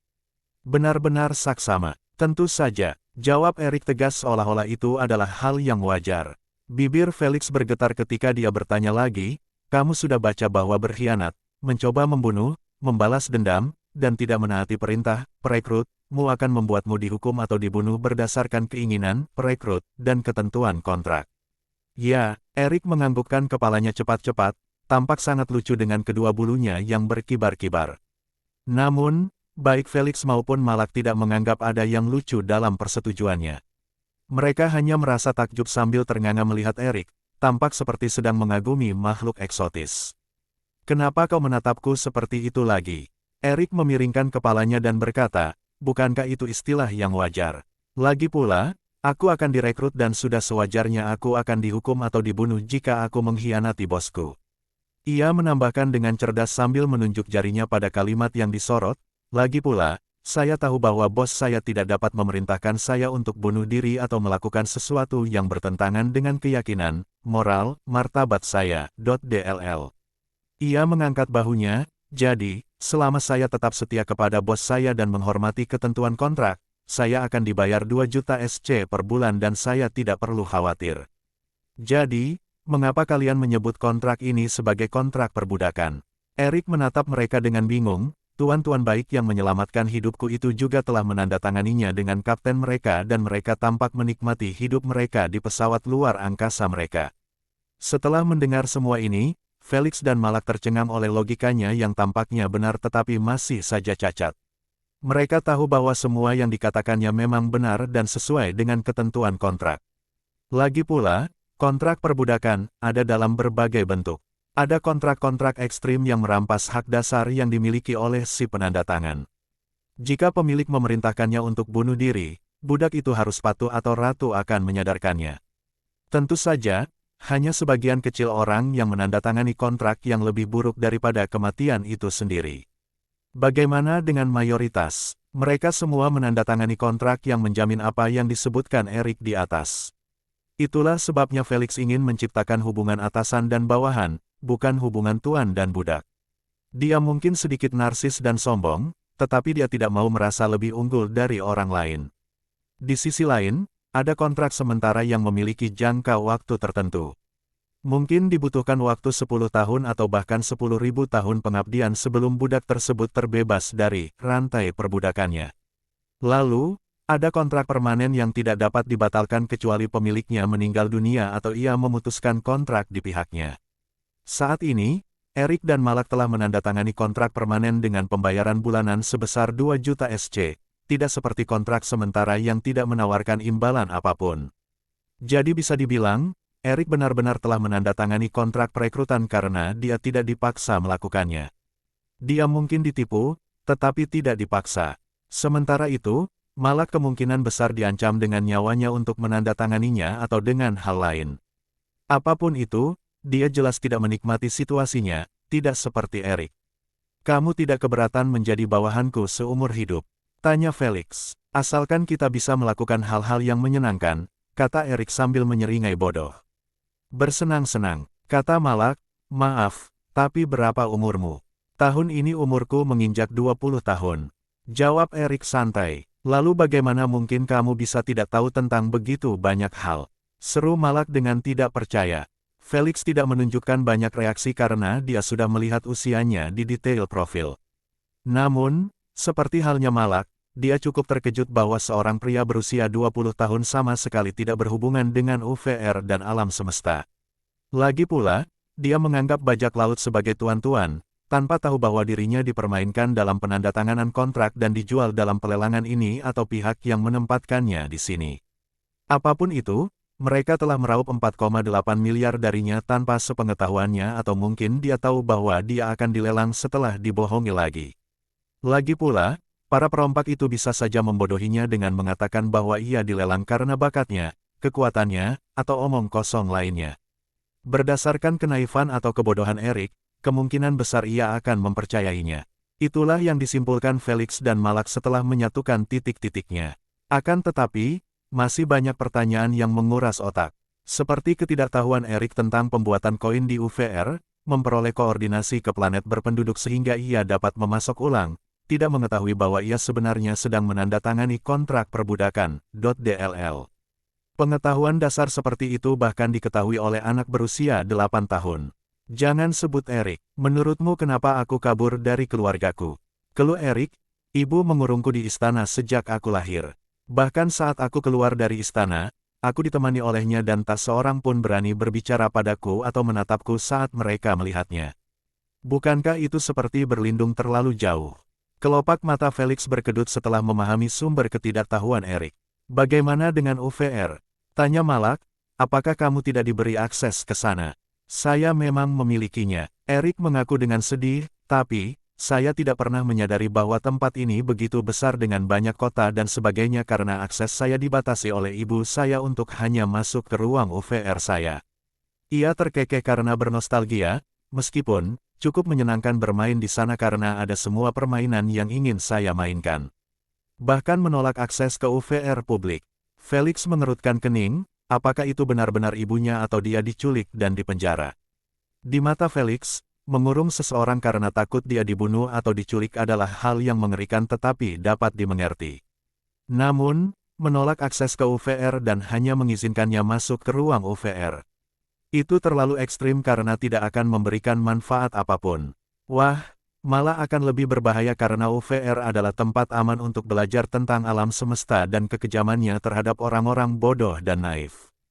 Jika ibunya begitu cemas terhadapnya, ia tinggal mengajarkannya tentang apa yang boleh dan tidak boleh dilakukan dalam UVR agar ia tidak tertipu dan menandatangani kontrak yang merugikan.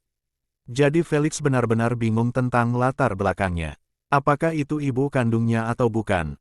Dia berasal dari keluarga mana? Apakah dia normal atau raksasa yang perlu dikhawatirkan? Pertanyaan-pertanyaan seperti itu terlintas di benak Felix dan dia tidak berencana untuk menambahkan Erik ke dalam lingkaran dekatnya kecuali dia mendapatkan visi yang lebih jelas. Jika latar belakang Erik ternyata tidak seperti yang tertulis dalam rincian, Felix berhak memulangkannya dan mengambil kembali uang yang hilang. Dia tidak akan ragu melakukannya karena dia tidak berniat membeli masalah tambahan. Erik, bisakah kau ceritakan lebih banyak tentang keluargamu, terutama ibumu? Pinta Felix sambil menopang dagunya dengan tangannya. Yah, keluargaku tidak terlalu besar karena hanya ada ibuku, bibi, paman, dan aku. Erik melanjutkan dengan nada datar, kami memiliki sebuah planet dan beberapa planet terlantar di dekatnya untuk keperluan pertambangan. Kalau ibuku, batuk, bagaimana aku bisa mengatakan ini? Dia terlalu protektif jika menyangkut aku. Mungkin karena aku anak tunggalnya, katanya sambil menggaruk hidungnya. Sejauh ini semuanya sesuai dengan rincian yang tertulis di samping ibunya. Dia tidak pernah disebutkan dalam rincian tersebut. Felix menganggukkan kepalanya tanda setuju dan bertanya, bagaimana dengan kekaisaran? Apakah keluargamu benar-benar ada di kekaisaran Bardot? Ya, Erik menganggukkan kepalanya. Bagus. Walaupun Felix tahu bahwa kekaisaran Bardot berada pada tingkat kemajuan dan kekuatan yang lebih tinggi dibandingkan dengan kekaisaran Mariana yang memudar, dia tetap lebih suka latar belakang Erik dan Malak berada sejauh mungkin darinya. Kekaisaran Bardot tidak berada jauh dari kekaisaran Mariana karena keduanya berada di sisi berlawanan di galaksi. Satu pertanyaan terakhir. Felix menyipitkan matanya dan bertanya, apakah keluargamu memiliki bloodline origin realm? Sejauh yang saya tahu, keluarga saya lebih mementingkan sisi bisnis daripada sisi garis keturunan. Jawab Erik jujur. Fiuh, membuatku khawatir sesaat. Felix mempercayai setiap kata yang diucapkannya sejak saat ia merekrut mereka dan mendapatkan kontrak mereka tidak diizinkan berbohong kepadanya. Yah, mereka bisa saja berbohong, tetapi Ratu akan menyadari hal ini dan memberitahu Felix tentang hal itu. Kemudian, dia akan memiliki hak untuk menghukum mereka sesuai keinginannya, tetapi dalam batasan kontrak. Dia tidak bisa begitu saja membunuh mereka setelah mereka berbohong satu kali saja, tetapi dia bisa melakukannya jika mereka menunjukkan tanda-tanda niat jahat terhadapnya atau berencana mengkhianatinya. Dengan keberadaan Ratu yang mengawasi setiap pikiran yang mereka miliki, dia akan segera diberitahu jika salah satu hal di atas terjadi. Kalau mereka mencoba menyerang dan menusuk Felix dari belakang, Sang Ratu tak akan ragu untuk menyadarkan mereka bahkan sebelum mereka melangkah selangkah pun ke arah Felix. Dalam hal membunuh, Sang Ratu adalah algojo tercepat di seluruh alam semesta, tanpa ada satupun pesaing. Dengan demikian, Felix menjadi agak bingung. Karena sejauh ini semua yang disebutkan Erik ditulis dengan benar. Bahkan ada pula rincian-rincian yang ditulis namun tidak disebutkan olehnya, seperti makanan kesukaannya, apa yang disukai dan tidak disukainya, batasan-batasan yang tidak boleh dilanggar, dan sebagainya. Rincian yang dapat membantu Felix tetap disukai Erik tanpa timbul masalah di antara mereka. Ratu, tolong lakukan pencarian cepat terhadap keluarga Bogoos di Kekaisaran Bardot. Felix meminta sambil tersenyum tipis pada Erik. Dalam sepersekian detik, Sang Ratu melaporkan temuannya yang merupakan versi terperinci dari apa yang disebutkan Erik. Seperti nama planet mereka, tambang, industri, budaya, .dll. Felix menghabiskan 2 menit mendengarkan laporan Ratu sambil bertanya kepada Erik pada saat yang sama untuk mengonfirmasinya. Pada akhirnya, semuanya ternyata bersih dan Felix tidak bisa menahan napas lega. Dia paham bahwa dengan memiliki keduanya, dia akan menjadi sasaran keluarga, latar belakang, teman, majikan, dan siapapun yang cukup dekat untuk peduli terhadap hilangnya mereka. Entah itu Malak, Erik, atau rekrutan lainnya. Satu-satunya perbedaan adalah intensitas pencarian berdasarkan sumber daya latar belakang. Oleh karena itu, menjadi suatu keharusan untuk memiliki budak dengan keluarga seperti Erik untuk menghindari mendatangkan lebih banyak masalah. Tentu saja, para budak tersebut tidak dapat berbagi informasi tentang diri mereka sendiri atau menghubungi keluarga mereka ketika mereka masuk ke UVR. Saat mereka melakukannya tanpa sepengetahuan pemiliknya, mereka akan langsung dibunuh oleh Ratu karena dianggap sebagai pengkhianatan. Felix tahu tentang semua ini karena dia bukan orang terbelakang yang mau mendapatkan 2 budak tanpa mengetahui cara kerja sistem perbudakan dan kontrak-kontraknya. Kamu bilang ibumu terlalu protektif. Felix terbatuk, aku tidak ingin ikut campur dalam urusan keluargamu, tetapi tidakkah kamu pikir ibumu akan mencarimu kemana-mana? Jangan khawatir. Erik menunjukkan jempol tangannya kepada Felix dan berkata dengan nada percaya diri, aku sudah meninggalkan catatan, yang mengatakan padanya untuk tidak mencariku dan aku akan baik-baik saja sendiri. Baiklah, baik Malak maupun Felix merasa perlu untuk menghajar Erik karena kepercayaan dirinya yang tidak berdasar. Pria itu ditipu dan dijual saat ia melangkah ke dunia nyata namun masih tidak tahu apa-apa tentang hal itu. Lebih parahnya lagi, jika dia tidak ketahuan oleh para bajak laut, dia akan mati kelaparan. Aku tahu ibumu mengacau saat mengurungmu seperti itu dan aku tidak ingin tahu mengapa dia melakukannya. Felix tersenyum pahit, tapi, kamu harus menghargai cinta ibumu yang tak bersyarat karena kamu akan merindukannya hanya jika cinta itu hilang. Felix mungkin tidak menunjukkannya, tetapi tiada hari yang berlalu tanpa ia merasa sangat merindukan kedua orang tuanya. Meskipun dia sudah melepaskan mereka karena sudah lama mereka meninggal, dia akan menukarkan apapun yang dimilikinya hanya demi kesempatan lain untuk bertemu mereka lagi. Dengan demikian, dia paham apa yang dimaksud Erik, karena dikurung selama 20 tahun di istana tanpa akses UVR penuh akan mengakibatkan dia mengambil tindakan ekstrim seperti yang dilakukannya. Namun, meninggalkan catatan tidak akan membuat ibunya tidak terlalu sedih dan khawatir akan ketidakhadirannya. Felix sama sekali tidak menyukai hal itu. Terserahlah. Aku berencana untuk menceritakan ini kepadamu saat kau tiba di tempatku secara langsung, tetapi tidak ada salahnya untuk memberitahumu sekarang. Felix menatap mereka dengan serius dan berjanji, jika kalian menunjukkan bahwa kalian bersedia melayaniku dengan sepenuh hati, aku tidak akan ragu untuk mengubah kontrak tersebut agar kalian dapat menghubungi keluarga dan orang-orang yang kalian cintai. Felix menambahkan terakhir, saya ingin kalian merasa seperti bekerja untuk saya sebagai bawahan dan dibayar setiap bulan. Jadi, jika kalian tetap setia kepada saya, kalian tidak akan pernah diperlakukan seperti budak atau bahkan menganggap diri kalian seperti itu. Itu sudah jelas, bos. Erik tampak tidak mengerti maksud tawaran Felix, dia hanya menepuk dadanya 2 kali tanda setuju. Di sisi lain, mata Malak terbelalak karena terkejut dan gelisah karena dia tidak pernah menyangka akan menerima tawaran ini. Ketika dia menandatangani kontrak, dia selalu percaya bahwa dia tidak akan melihat keluarganya sampai pemiliknya meninggal atau memutuskan kontrak. Namun, dia tetap menandatanganinya karena setidaknya ada kesempatan untuk bertemu mereka lagi, tidak seperti terbunuh saat itu juga. Kini, setelah mendengar apa yang dikatakan Felix dan melihat tatapan matanya yang tulus, dia merasa bahwa Felix bersungguh-sungguh dengan setiap kata yang diucapkannya. Apa maksudmu dengan modifikasi dan kapan kau akan menepati janjimu? Malak melontarkan 2 pertanyaan sambil berusaha meredam kegusarannya. Tentu saja, aku tidak bisa membiarkanmu melihat dan berbicara dengan keluargamu dengan bebas karena mereka pasti akan menanyakan lokasimu. Felix berkata dengan tenang, jadi, aku akan memastikan untuk memodifikasinya agar kamu tidak mencoba melakukan trik apapun. Bagaimana dengan tanggalnya? Felix menggelengkan kepalanya dan menjawab, itu tergantung pada sikap, perilaku, kesetiaan, kepatuhanmu. Singkatnya, berikan aku alasan untuk memberimu hadiah dan aku pasti akan melakukannya. Malak memejamkan mata dan terdiam sesaat setelah mendengar itu. Sementara itu, Erik terus saja mengumbar janji-janji muluk yang Felix ragukan bisa ia wujudkan dengan kenaifannya. Setelah beberapa detik, Malak membuka mata merahnya dan menatap Felix, ingin melihat apakah dia menunjukkan tanda-tanda penipuan atau tipu daya. Saat dia tidak menyadari sedikit pun kepalsuan, dia menganggukkan kepalanya dengan senang dan berkata, "Jika aku bisa bertemu keluargaku lagi, aku akan berusaha sekuat tenaga untuk mendukungmu dalam perjalananmu."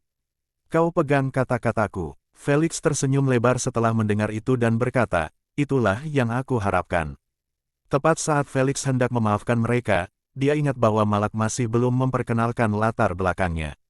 Erik meninggalkannya dalam keadaan trauma karena tidak bisa mempercayai rincian sepenuhnya karena hal itu bisa menipu. Oleh karena itu, ia segera bertanya apakah yang tertulis dalam rincian itu benar atau tidak. Malak menganggukkan kepala tanda setuju dan menambahkan beberapa rincian yang tidak disertakan. Pertama-tama, dia adalah seorang elementalis api dengan peringkat afinitas tinggi sebesar 74%. Namun, dia tidak memiliki elemen sekunder. Jujur saja, tidak ada gunanya memiliki elemen sekunder jika peringkat afinitasnya tidak akan setinggi elemen primer. Sementara itu, kisahnya sama dengan kisah Erik, tetapi juga berbeda. Sementara Erik telah bertemu dengan para bajak laut dan terekspos pada keramahan palsu mereka, Malak telah menghadapi sisi jahat yang membuat mereka terkenal. Dia memberitahu Felix bahwa dia sedang bepergian dengan beberapa anggota klan menuju reruntuhan kuno tingkat 1 yang telah ditemukan dan mereka dikirim untuk mengintai situasi. Akan tetapi, sebelum mencapai reruntuhan itu, mereka dicegat oleh kelompok bajak laut yang tampaknya berkemah di sana khusus untuk mereka. Malak menduga demikian karena para bajak laut itu tidak lemah sedikit pun. Para kru memiliki puluhan bloodliner tingkat 4 sementara kapten mereka adalah bloodliner tingkat 5. Pasukannya tidak mempunyai satu kesempatan pun untuk menang karena saat para perompak memasuki pesawat luar angkasa mereka setelah menghancurkan pendorong dan mesinnya, pembantaian telah terjadi. Peristiwa itu berakhir hanya ketika kurang dari 5 orang yang selamat. Mereka ditawari kematian yang menyakitkan atau menandatangani kontrak perbudakan. Jelas apa pilihan Malak? Jangan pernah percaya pada koordinasi reruntuhan, bahkan jika itu dibeli dari saluran yang aman. Felix menggelengkan kepalanya mendengar cerita Malak. Dia memahami bahwa di alam semesta ini sebagian besar koordinasi yang dibagikan dalam UVR adalah palsu atau jebakan yang dipasang oleh bajak laut. Jebakan dalam arti bahwa reruntuhan itu sebenarnya nyata dan masih belum dijelajahi. Apa yang dilakukan para bajak laut itu sederhana. Mereka menjual koordinasi tersebut ke klan target yang telah mereka pelajari lalu menunggu mereka di samping planet tersebut sambil melakukan penyergapan. Karena kontrak yang ditandatangani menyatakan bahwa reruntuhan itu nyata dan belum dijelajahi, klan itu tidak akan ragu untuk mengirim satu regu untuk mengintai terlebih dahulu bagi kru eksplorasi utama. Peta reruntuhan kuno yang dijual Felix akan menerima perlakuan yang sama karena tidak seorang pun dapat mempercayai bahwa reruntuhan itu tidak akan dipenuhi oleh bajak laut yang siap menyerangnya. Para perompak harus kreatif dalam pendekatan mereka karena sekadar menjelajahi kosmos yang tak terbatas tidak akan membuat mereka kaya dalam waktu dekat. Tidak mudah untuk beruntung mendapatkan pesawat luar angkasa yang ada di radar mereka. Cara memasang perangkap ini cukup bagus untuk mendapatkan koin karena sandera yang tertangkap dapat dijual kembali ke klan untuk mendapatkan miliaran koin dan jika klan tidak mau membayar tebusan, mereka akan dilelang sebagai budak. Malak telah memberitahu Felix bahwa 3 anggota klannya telah membuat keputusan yang sama dengannya. Jika mereka memiliki tingkat integrasi yang sama dengannya, itu berarti para perompak telah memperoleh setidaknya 20 miliar SC dari mereka. Jika dibandingkan dengan organisasi kriminal seperti Gamma yang menargetkan planet lemah, bajak laut mendapatkan banyak sekali koin dalam setiap operasi yang mereka lakukan. Tentu saja bahayanya meningkat secara signifikan karena tidak seorang pun tahu apakah jebakan itu akan berhasil atau justru mengundang masalah. Ini adalah salah satu alasan Felix ingin membangun pasukan yang loyal sehingga saat ia mengincar reruntuhan kuno yang belum dijelajahi dalam ingatannya, ia akan memiliki cadangan, tidak seperti jika ia pergi sendirian seperti orang bodoh. Baiklah teman-teman, kalian sudah berbagi lebih dari cukup dan aku sangat menghargainya. Felix tersenyum tipis, meskipun aku ingin berbagi banyak hal tentang diriku, aku tidak bisa melakukannya kecuali kita bertemu di dunia nyata. Aku harap kalian mengerti alasannya. Malak menganggukkan kepalanya tanda mengerti sementara Erik terus menatap mereka dengan bingung. Felix tidak berencana menjelaskan apapun karena waktu sangat penting. Saya akan membayar perjalananmu. Felix memberitahu, saya ingin kamu menghubungi saya secepat mungkin, jadi saya akan membayar biaya masuk VIP melalui jalan tol Lubang Cacing. Felix memilih jalan tol Lubang Cacing VIP karena ia tahu jalan tol biasa antreannya panjang sebelum bisa masuk. Itu karena cacing luar angkasa memeriksa mereka yang tidak memiliki izin dengan mendirikan stasiun di depan jalan tol Lubang Cacing. Lagi pula, jika lubang cacing tidak diawasi dengan benar, siapapun bisa menggunakannya tanpa membayar biaya atau memiliki izin. Tentu saja, sebagian besar bajak laut tidak diberi izin untuk mempersulit mereka di alam semesta. Sementara itu, jalan tol VIP hanya dijaga oleh armada antariksa. Karena begitu seseorang membayar layanan VIP, ia akan langsung diberi akses tanpa harus berhenti untuk diperiksa. Hal ini menghilangkan waktu antre yang bisa memakan waktu hingga berhari-hari apabila seseorang kurang beruntung dan menghadapi kemacetan lalu lintas yang padat. Meskipun mereka akan melakukan perjalanan di jalan bebas hambatan lubang cacing terbaik, Felix tahu bahwa akan memakan waktu setidaknya 2 bulan sebelum mereka bisa menemuinya. Itu karena planet bumi terisolasi dari pusat peradaban di Kerajaan Alexander. Mereka ditempatkan di perbatasan Kerajaan Alexander dan Kerajaan Koronia. Ini berarti bahwa jalan tol Lubang Cacing maupun versi VIP tidak berada di dekat mereka. Dalam hal pengiriman, hal ini tidak akan menimbulkan masalah bagi Felix karena Fatih Bodhidhi cukup membuka lubang cacing di kamar tidurnya. Namun, untuk transportasi manusia, pesawat ruang angkasa harus menempuh seluruh jarak dari pusat kerajaan ke bumi. Dengan demikian, Felix tidak terlalu terganggu dengan penantian selama 2 bulan karena pesawat luar angkasa Dark Devian miliknya saat ini sedang dalam perjalanan dan akan tiba dalam waktu 1,5 bulan paling lama. Merupakan suatu keharusan untuk tiba sebelum mereka berdua karena Felix berencana bertemu mereka dengan itu. Dia tidak bisa membiarkan mereka memasuki markas besar tim Earthling karena penghalang anti pengawasan akan langsung mendeteksi mereka. Penghalang itu tidak akan membiarkan mereka masuk tanpa memindai mereka. Itu berarti memberikan izin kepada Ratu untuk memberi tautan Rodriguez mengenai nama, latar belakang, tingkat integrasi, .dll. Tentu saja, proses ini hanya diperuntukkan bagi orang luar karena organisasi ESG tidak akan mengizinkan orang asing masuk tanpa memeriksa mereka sepenuhnya, tidak seperti anggota tim mereka yang dikenal. Felix tidak ingin memperlihatkan kekuatan Malak dan Eric, nanti mereka malah akan terekspos ke organisasi Gamma. Jika semuanya berjalan lancar, Felix berencana mengirim mereka untuk mengambil potongan-potongan simbiot buatan setelah ia bergerak melawan pesawat luar angkasa organisasi Gamma. Lagi pula, dia bukanlah seorang nabi yang dapat meramalkan bahwa organisasi Gamma benar-benar akan hancur untuk selamanya akibat senjata plasma merahnya. Keduanya akan menjadi rencana B-nya saat keadaan menjadi buruk dan segalanya keluar dari naskah dalam pikirannya. Setelah Felix mengirim mereka pergi, dia menghubungi pihak pelelangan dan memberikan alamatnya.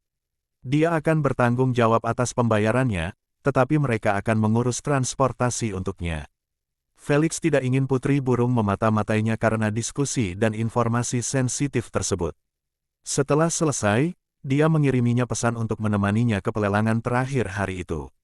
Dia tidak berencana untuk membeli apapun di sana tetapi dia bersedia hadir sehingga dia dapat memperluas wawasannya. Ditambah lagi, dia hanya memiliki 15 miliar SC dan dia ingin menyimpannya untuk lelang terbesar besok. Saat itu, ia akan ditemani oleh aliansi anti kerajaan dan bukan hanya Putri Burung. Aku perlu mengarang omong kosong bermutu tinggi untuk mengecoh mereka. Akan lebih baik lagi kalau aku berhasil menjadikan mereka sekutuku. Felix mengusap dagunya sambil menatap kosong ke depan gerbang pelelangan, menunggu kedatangan Putri Bird. Untunglah kau ahli dalam hal itu. Asna terkekeh. Benar, Felix tertawa kembali dan mulai memikirkan ide untuk besok. Besok malam, di The Androxa House, pukul 9 PM. Felix sedang duduk di ruang tamu, berpakaian rapi, dan terlihat sangat tampan. Dia sedang melakukan obrolan video dengan kakeknya, mendengarkan kesulitan-kesulitan yang dihadapi perusahaan keluarganya dalam usaha bisnis utama mereka. Tentu saja, kakeknya bukanlah orang yang menelepon untuk mengeluh tentang mereka, tetapi Felixlah yang ingin memeriksa keadaan mereka. Jutaan koin yang terus ia kirimkan kepada mereka secara diam-diam digunakan dengan benar untuk mendapatkan pijakan kecil di UVR. Tentu saja, Mereka tidak mampu mendirikan perusahaan di kota Androksa tetapi mereka berhasil menempatkannya di kota terbesar ketiga di wilayah UVR Kerajaan Alexander. Tidak mengherankan, mereka memulai dengan industri yang paling mudah dan juga salah satu yang paling menguntungkan jika dilakukan dengan benar. Masakan, mereka memanfaatkan keberagaman masakan Earthling dengan menerapkannya dalam UVR. Tentu saja, mereka tidak bisa begitu saja mencuri resep dan menyebutnya milik mereka sendiri karena mereka harus membelinya secara sah dari pemiliknya dengan membayarnya dalam dolar. Itulah sebabnya merek pakaian pribadi, resep, paten, dan semua data yang dijual kepada Ratu tidak ditempatkan olehnya di toko VR. Dia hanya membeli informasi untuk menambah basis datanya dan juga membantu planet-planet baru mendapatkan pijakan yang lebih baik. Oleh karena itu, selain informasi publik yang dapat diakses semua orang, tidak ada hal lain yang diposting oleh Ratu dalam basis data publik. Untungnya, tidak terlalu sulit untuk mendapatkan resep dari para koki karena resep tersebut tidak dapat benar-benar dilindungi hak cipta di planet ini. Namun di UVR, itu cerita yang berbeda. Setelah resep tersebut menjadi milik keluarga, mereka melegalkannya berdasarkan aturan UVR dan itu benar-benar menjadi milik mereka. Dengan kata lain, kecuali seseorang memperoleh izin atau keluarga Maxwell mengumumkan resepnya ke publik, tidak seorang pun dapat menggunakannya di restoran atau menjualnya untuk mendapatkan keuntungan. Hal ini hanya mungkin terjadi berkat Ai Ratu. Setelah mereka mengumpulkan berbagai resep dari tiap budaya kuliner, mulai dari resep pizza, resep pasta, resep steak, resep kos-kos, dan lain sebagainya, mereka pun resmi memulai bisnis dengan menempatkan makanan mereka di toko VR, lebih besar dari bagian kuliner kurang dari tempat Felix biasa memilih bahan makanannya. Tentu saja, ada banyak sekali jenis makanan yang berbeda di bagian itu, sehingga hampir mustahil bagi makanan tersebut untuk mendapat sorotan dalam daftar kecuali jika dipilih terus-menerus, menjadikannya salah satu favorit di bagian itu. Namun, agar makanan mereka dapat dibeli di toko, mereka harus disorot terlebih dahulu. Oleh karena itu, dilema yang dihadapi oleh tetua Maxwell dan kakek Felix. Kita terlalu naif saat percaya bahwa makanan bumi kita akan membalikkan UVR karena kelezatannya, kata Robert sambil mengusap kelopak matanya dengan ekspresi lelah. Dia tampak seperti kurang tidur dan istirahat karena perusahaan keluarga menghadapi hambatan di jalan mereka. Sudah kubilang sebelumnya, Felix mengangkat bahunya, sudah kubilang bahwa industri kuliner tidak boleh diremehkan. Memang benar bahwa satu resep populer bisa mengubah seseorang menjadi miliarder, tetapi itu hanya perjudian dengan sumber daya dan berharap keberuntungan yang akan menang. Felix memang sudah memperingatkan kakeknya dengan mengatakan hal itu. Namun sejujurnya, Felix sudah meramalkan bahwa masakan bumi akan gagal total dalam memberikan dampak pada UVR.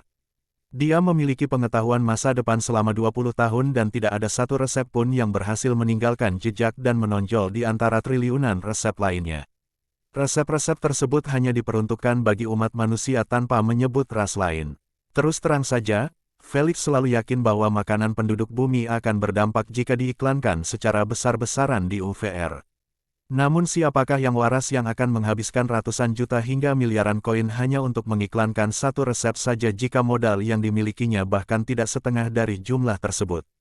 Lebih buruknya lagi, resep tersebut bisa saja gagal menarik minat yang cukup, sehingga mematikan investasi.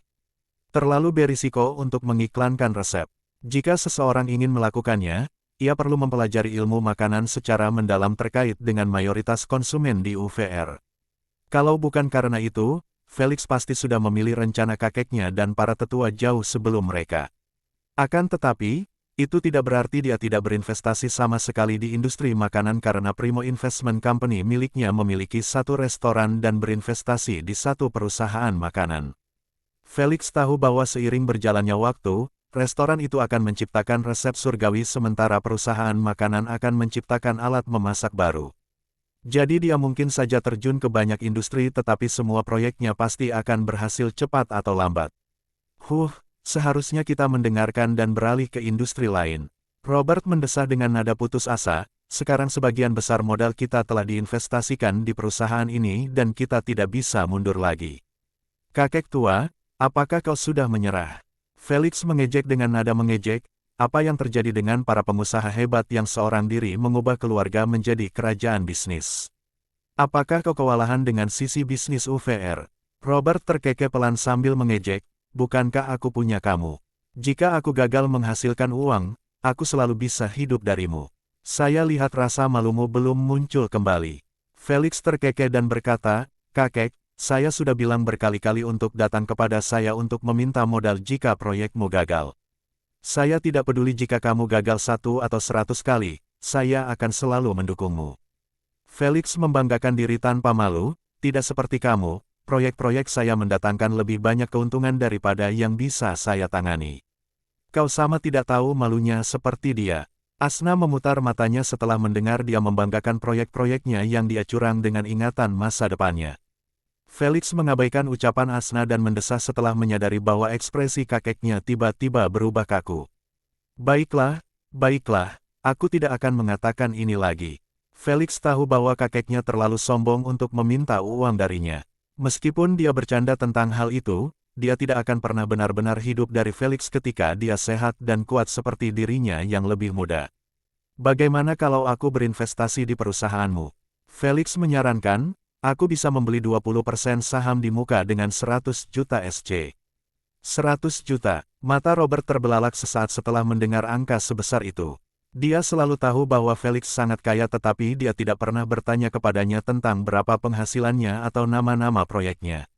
Jika Felix tidak berterus terang tentang hal itu, dia tidak akan mencampuri urusan cucunya. Di matanya, dia sudah menjadi pria yang mandiri. Tidak, itu terlalu banyak. Robert menggelengkan kepalanya dengan keras setelah sadar kembali, kekayaan bersih perusahaan hanya 30 juta SC. Benar, Felix mengakuinya sambil mengangguk. Kemudian, ia melanjutkan dengan nada percaya diri, tapi, saya sangat yakin bahwa di bawah kepemimpinan Anda, perusahaan akan menghasilkan lebih dari itu, dan saya akan segera mendapatkan kembali modal saya. Frur, sebelum Robert sempat menjawab, gelang Felix mulai bergetar. Felix melirik layar dan menyadari bahwa itu dari The Maganda Chief. Kakek, nanti sore saya telepon lagi. Felix cepat-cepat menambahkan sebelum menutup telepon, kakek bisa menunggu uangnya ditransfer hari ini.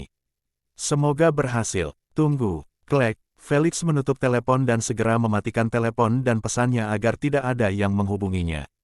Kemudian, ia meminta, Ratu, kirim 100 juta SC ke kakekku. Oh, dan kirim 100 juta SC lagi. Katakan padanya untuk bertaruh pada tim Earthling yang memenangkan pertandingan pertama. Ratu meminta konfirmasi karena jumlahnya cukup banyak. Felix mengonfirmasinya dan Ratu segera mengirimkannya. Setelah melihat pemberitahuan bahwa transfer berhasil, Felix terkekeh dalam hati, hehe, dia pasti sedang marah sekarang. Astaga, lebih baik aku pergi sebelum mereka berasumsi aku meninggalkan mereka. Felix yang geli, berhenti memikirkan hal-hal yang berkaitan dengan kakeknya setelah gelangnya bergetar lagi. Dia segera mengklik layar kecil itu dan menyadari bahwa itu benar-benar undangan ke ruang lelang ketua. Hanya disebutkan bahwa ia memenuhi syarat untuk menerimanya dan mengikuti lelang akhir dalam acara tersebut. Itu karena Felix telah menghabiskan lebih dari 5 miliar SC dalam 6 hari terakhir dan dapat secara otomatis mengikuti lelang akhir jika ia mau.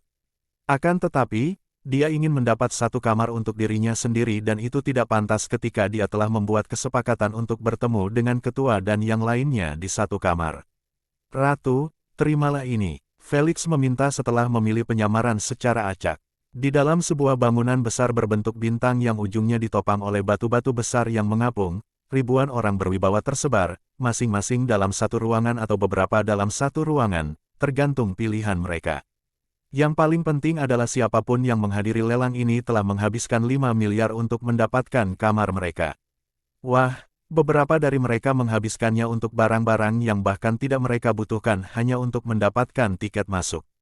Mereka paham bahwa barang-barang yang dipamerkan di sini adalah yang terbaik dari yang terbaik. Jika seseorang tidak bisa memperoleh undangan, ia bisa berubah menjadi hantu dan menikmati pertunjukan tanpa bisa mengakses ruangan. Di dalam salah satu ruangan itu, tubuh Felix sedang dalam proses rekonstruksi. Sedetik kemudian, dia membuka matanya dan melihat sang ketua Maganda tengah tersenyum lembut ke arahnya dan seluruh aliansi anti-kerajaan yang duduk di kursi masing-masing. Tidak merasakan kehadiran hantu satupun, Felix melihat sekelilingnya dan menyadari bahwa Putri Bird tidak ada di ruangan itu. Kurasa dia tidak ingin dia mendengar isi pembicaraan kita. Felix berpikir dalam hati sambil menundukkan kepalanya dengan hormat ke arah para senior, terima kasih sudah mengundangku. Haha, tidak perlu bersikap sopan. Sang ketua memberi isyarat kepada Felix untuk duduk di sebelah mereka. Felix menganggukkan kepalanya sambil duduk tepat di tengah-tengah mereka. Ada 6 kursi di ruangan itu yang disusun secara horizontal dan hanya berjarak 1 meter satu sama lain. Satu-satunya kursi yang tersisa kosong adalah yang di tengah, membuat Felix terjepit oleh The Chief di sebelah kirinya dan Zosia di sebelah kanannya. Sisanya tersebar di kedua sisi. Felix tidak tahu bahwa penempatan kursi itu dimaksudkan untuk membuatnya merasa penting atau hanya untuk memberi tekanan padanya karena dia benar-benar diapit oleh garis keturunan tahap ke-6 Legendary Peak.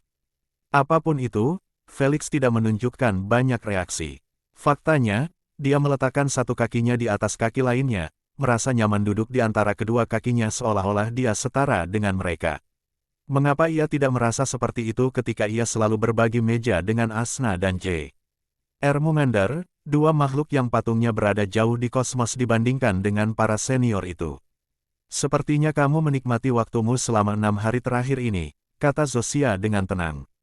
Felix tersenyum sopan dan menjawab, memang, 6 hari ini membuahkan hasil, semua berkat Pak Ketua. Saya senang, ucap ketua sambil tertawa terbahak-bahak. Namun, percakapan yang ada dalam benaknya tidak lain hanyalah itu. Seperti yang telah kita putuskan, Zosia, kaulah yang akan mencairkan suasana dan memulai percakapan tentang garis keturunannya. Dimengerti, Zosia mengirim pesan sambil memaksakan senyum tipis, seolah dia berusaha sekuat tenaga agar tidak terlihat dingin dan acuh tak acuh. Gabriel, berhentilah menatapnya seperti itu. Kau membuatku merinding. Jangan pernah sebut-sebut dia. Chief mengirim pesan lagi kepada pemuda berkumis putih panjang yang mencapai dadanya. Sungguh, dia menatap Felix seperti sedang menatap menantunya, membuat Felix merinding.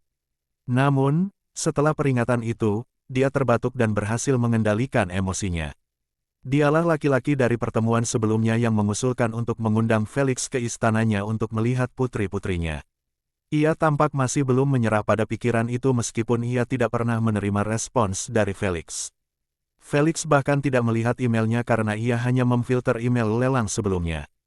Tepat saat suasana mulai canggung karena tidak ada seorang pun yang berbicara, jendela di depan mereka mulai memantulkan cahaya biru terang.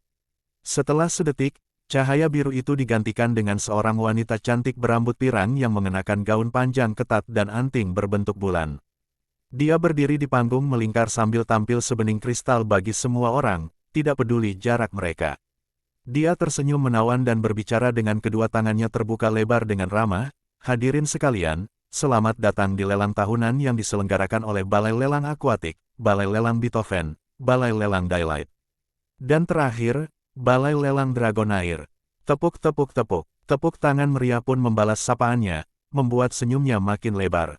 Setelah beberapa saat, suasana menjadi tenang dan dia mulai berbicara lagi. Ini mungkin kali ke-100 Anda menghadiri lelang tahunan yang diselenggarakan bersama ini atau mungkin kali pertama. Namun seperti biasa, mari kita lihat aturan lelang bersama-sama karena aturannya sangat berbeda dari yang biasa Anda ikuti. Felix mendengarkan dengan saksama apa yang dikatakannya karena dia tidak pernah menghadiri pelelangan ini bahkan di kehidupan sebelumnya. Dia tidak menemukan banyak informasi tentang hal itu setelah melakukan penelitian yang mendalam. Presenter memperlihatkan hologram yang berisi 5 aturan yang ditulis tebal dengan warna merah. Setelah membacanya dalam benaknya, Felix menyadari bahwa ia hanya mengetahui satu aturan dari kelima aturan tersebut. Faktanya, hanya ada 10 item yang dilelang dan tidak diketahui oleh penawar manapun. Dituliskan bahwa hanya pemilik lelang yang menjadi tuan rumah bersama yang mengetahui tentang barang-barang tersebut dan mereka menandatangani kontrak untuk merahasiakannya. Aturan kedua hanya menyatakan bahwa seseorang harus mengajukan tawaran dengan minimal 500 juta SC setiap kali. Aturan ketiga adalah tentang waktu yang diperbolehkan untuk mengajukan penawaran. Waktu tersebut telah ditingkatkan dari 15 detik menjadi 1 menit, sehingga para penawar memiliki lebih banyak waktu untuk mempertimbangkan penawaran mereka. Aturan keempat juga terkait dengan waktu, tetapi terkait dengan waktu yang diberikan untuk membaca rincian. Kali ini, mereka diberi waktu 10 menit, bukan 2 menit seperti yang diketahui. Aturan kelima dan aturan terakhir menyiratkan bahwa tidak diperbolehkan untuk menempatkan aset sebagai agunan atau meminta pinjaman dari lelang. Satu-satunya metode yang diterima adalah uang tunai. Setelah pembawa acara membacakannya keras-keras dan menjelaskan masing-masing secara singkat, ia menundukkan kepala sambil tersenyum menawan dan berkata, "Nikmati waktu Anda dalam menawar dan semoga beruntung." Aduh, ia meledak menjadi partikel cahaya, mengosongkan panggung. Namun, hal itu tidak berlangsung lama karena citra holografik sang ratu telah muncul menggantikannya. Tanpa basa-basi, dia mengeluarkan item pertama, yang tampak seperti botol putih berbentuk segitiga yang diisi dengan materi hitam, dan berkata, item pertama adalah botol keabadian yang dibuat sendiri oleh Madame Sandra, seorang penyihir tingkat 5. Dia berhenti sejenak dan melanjutkan, tawaran awal adalah 2 miliar SC. Anda memiliki waktu 5 menit untuk membaca detailnya dan mulai menawar. Ya Tuhan, kalau ini barang pertama, apa sih yang akan dilelang sebagai barang terakhir? Felix yang terkejut menelan ludah sambil menatap flash dan berbagai detailnya yang mencengangkan di etalase. Meski begitu, kelima siswa senior itu tampaknya tidak peduli dengan reaksinya karena seluruh fokus mereka terpusat pada rincian. Mereka nampak lebih gelisah dan terkejut daripada Felix karena flash ini lebih membuat mereka khawatir.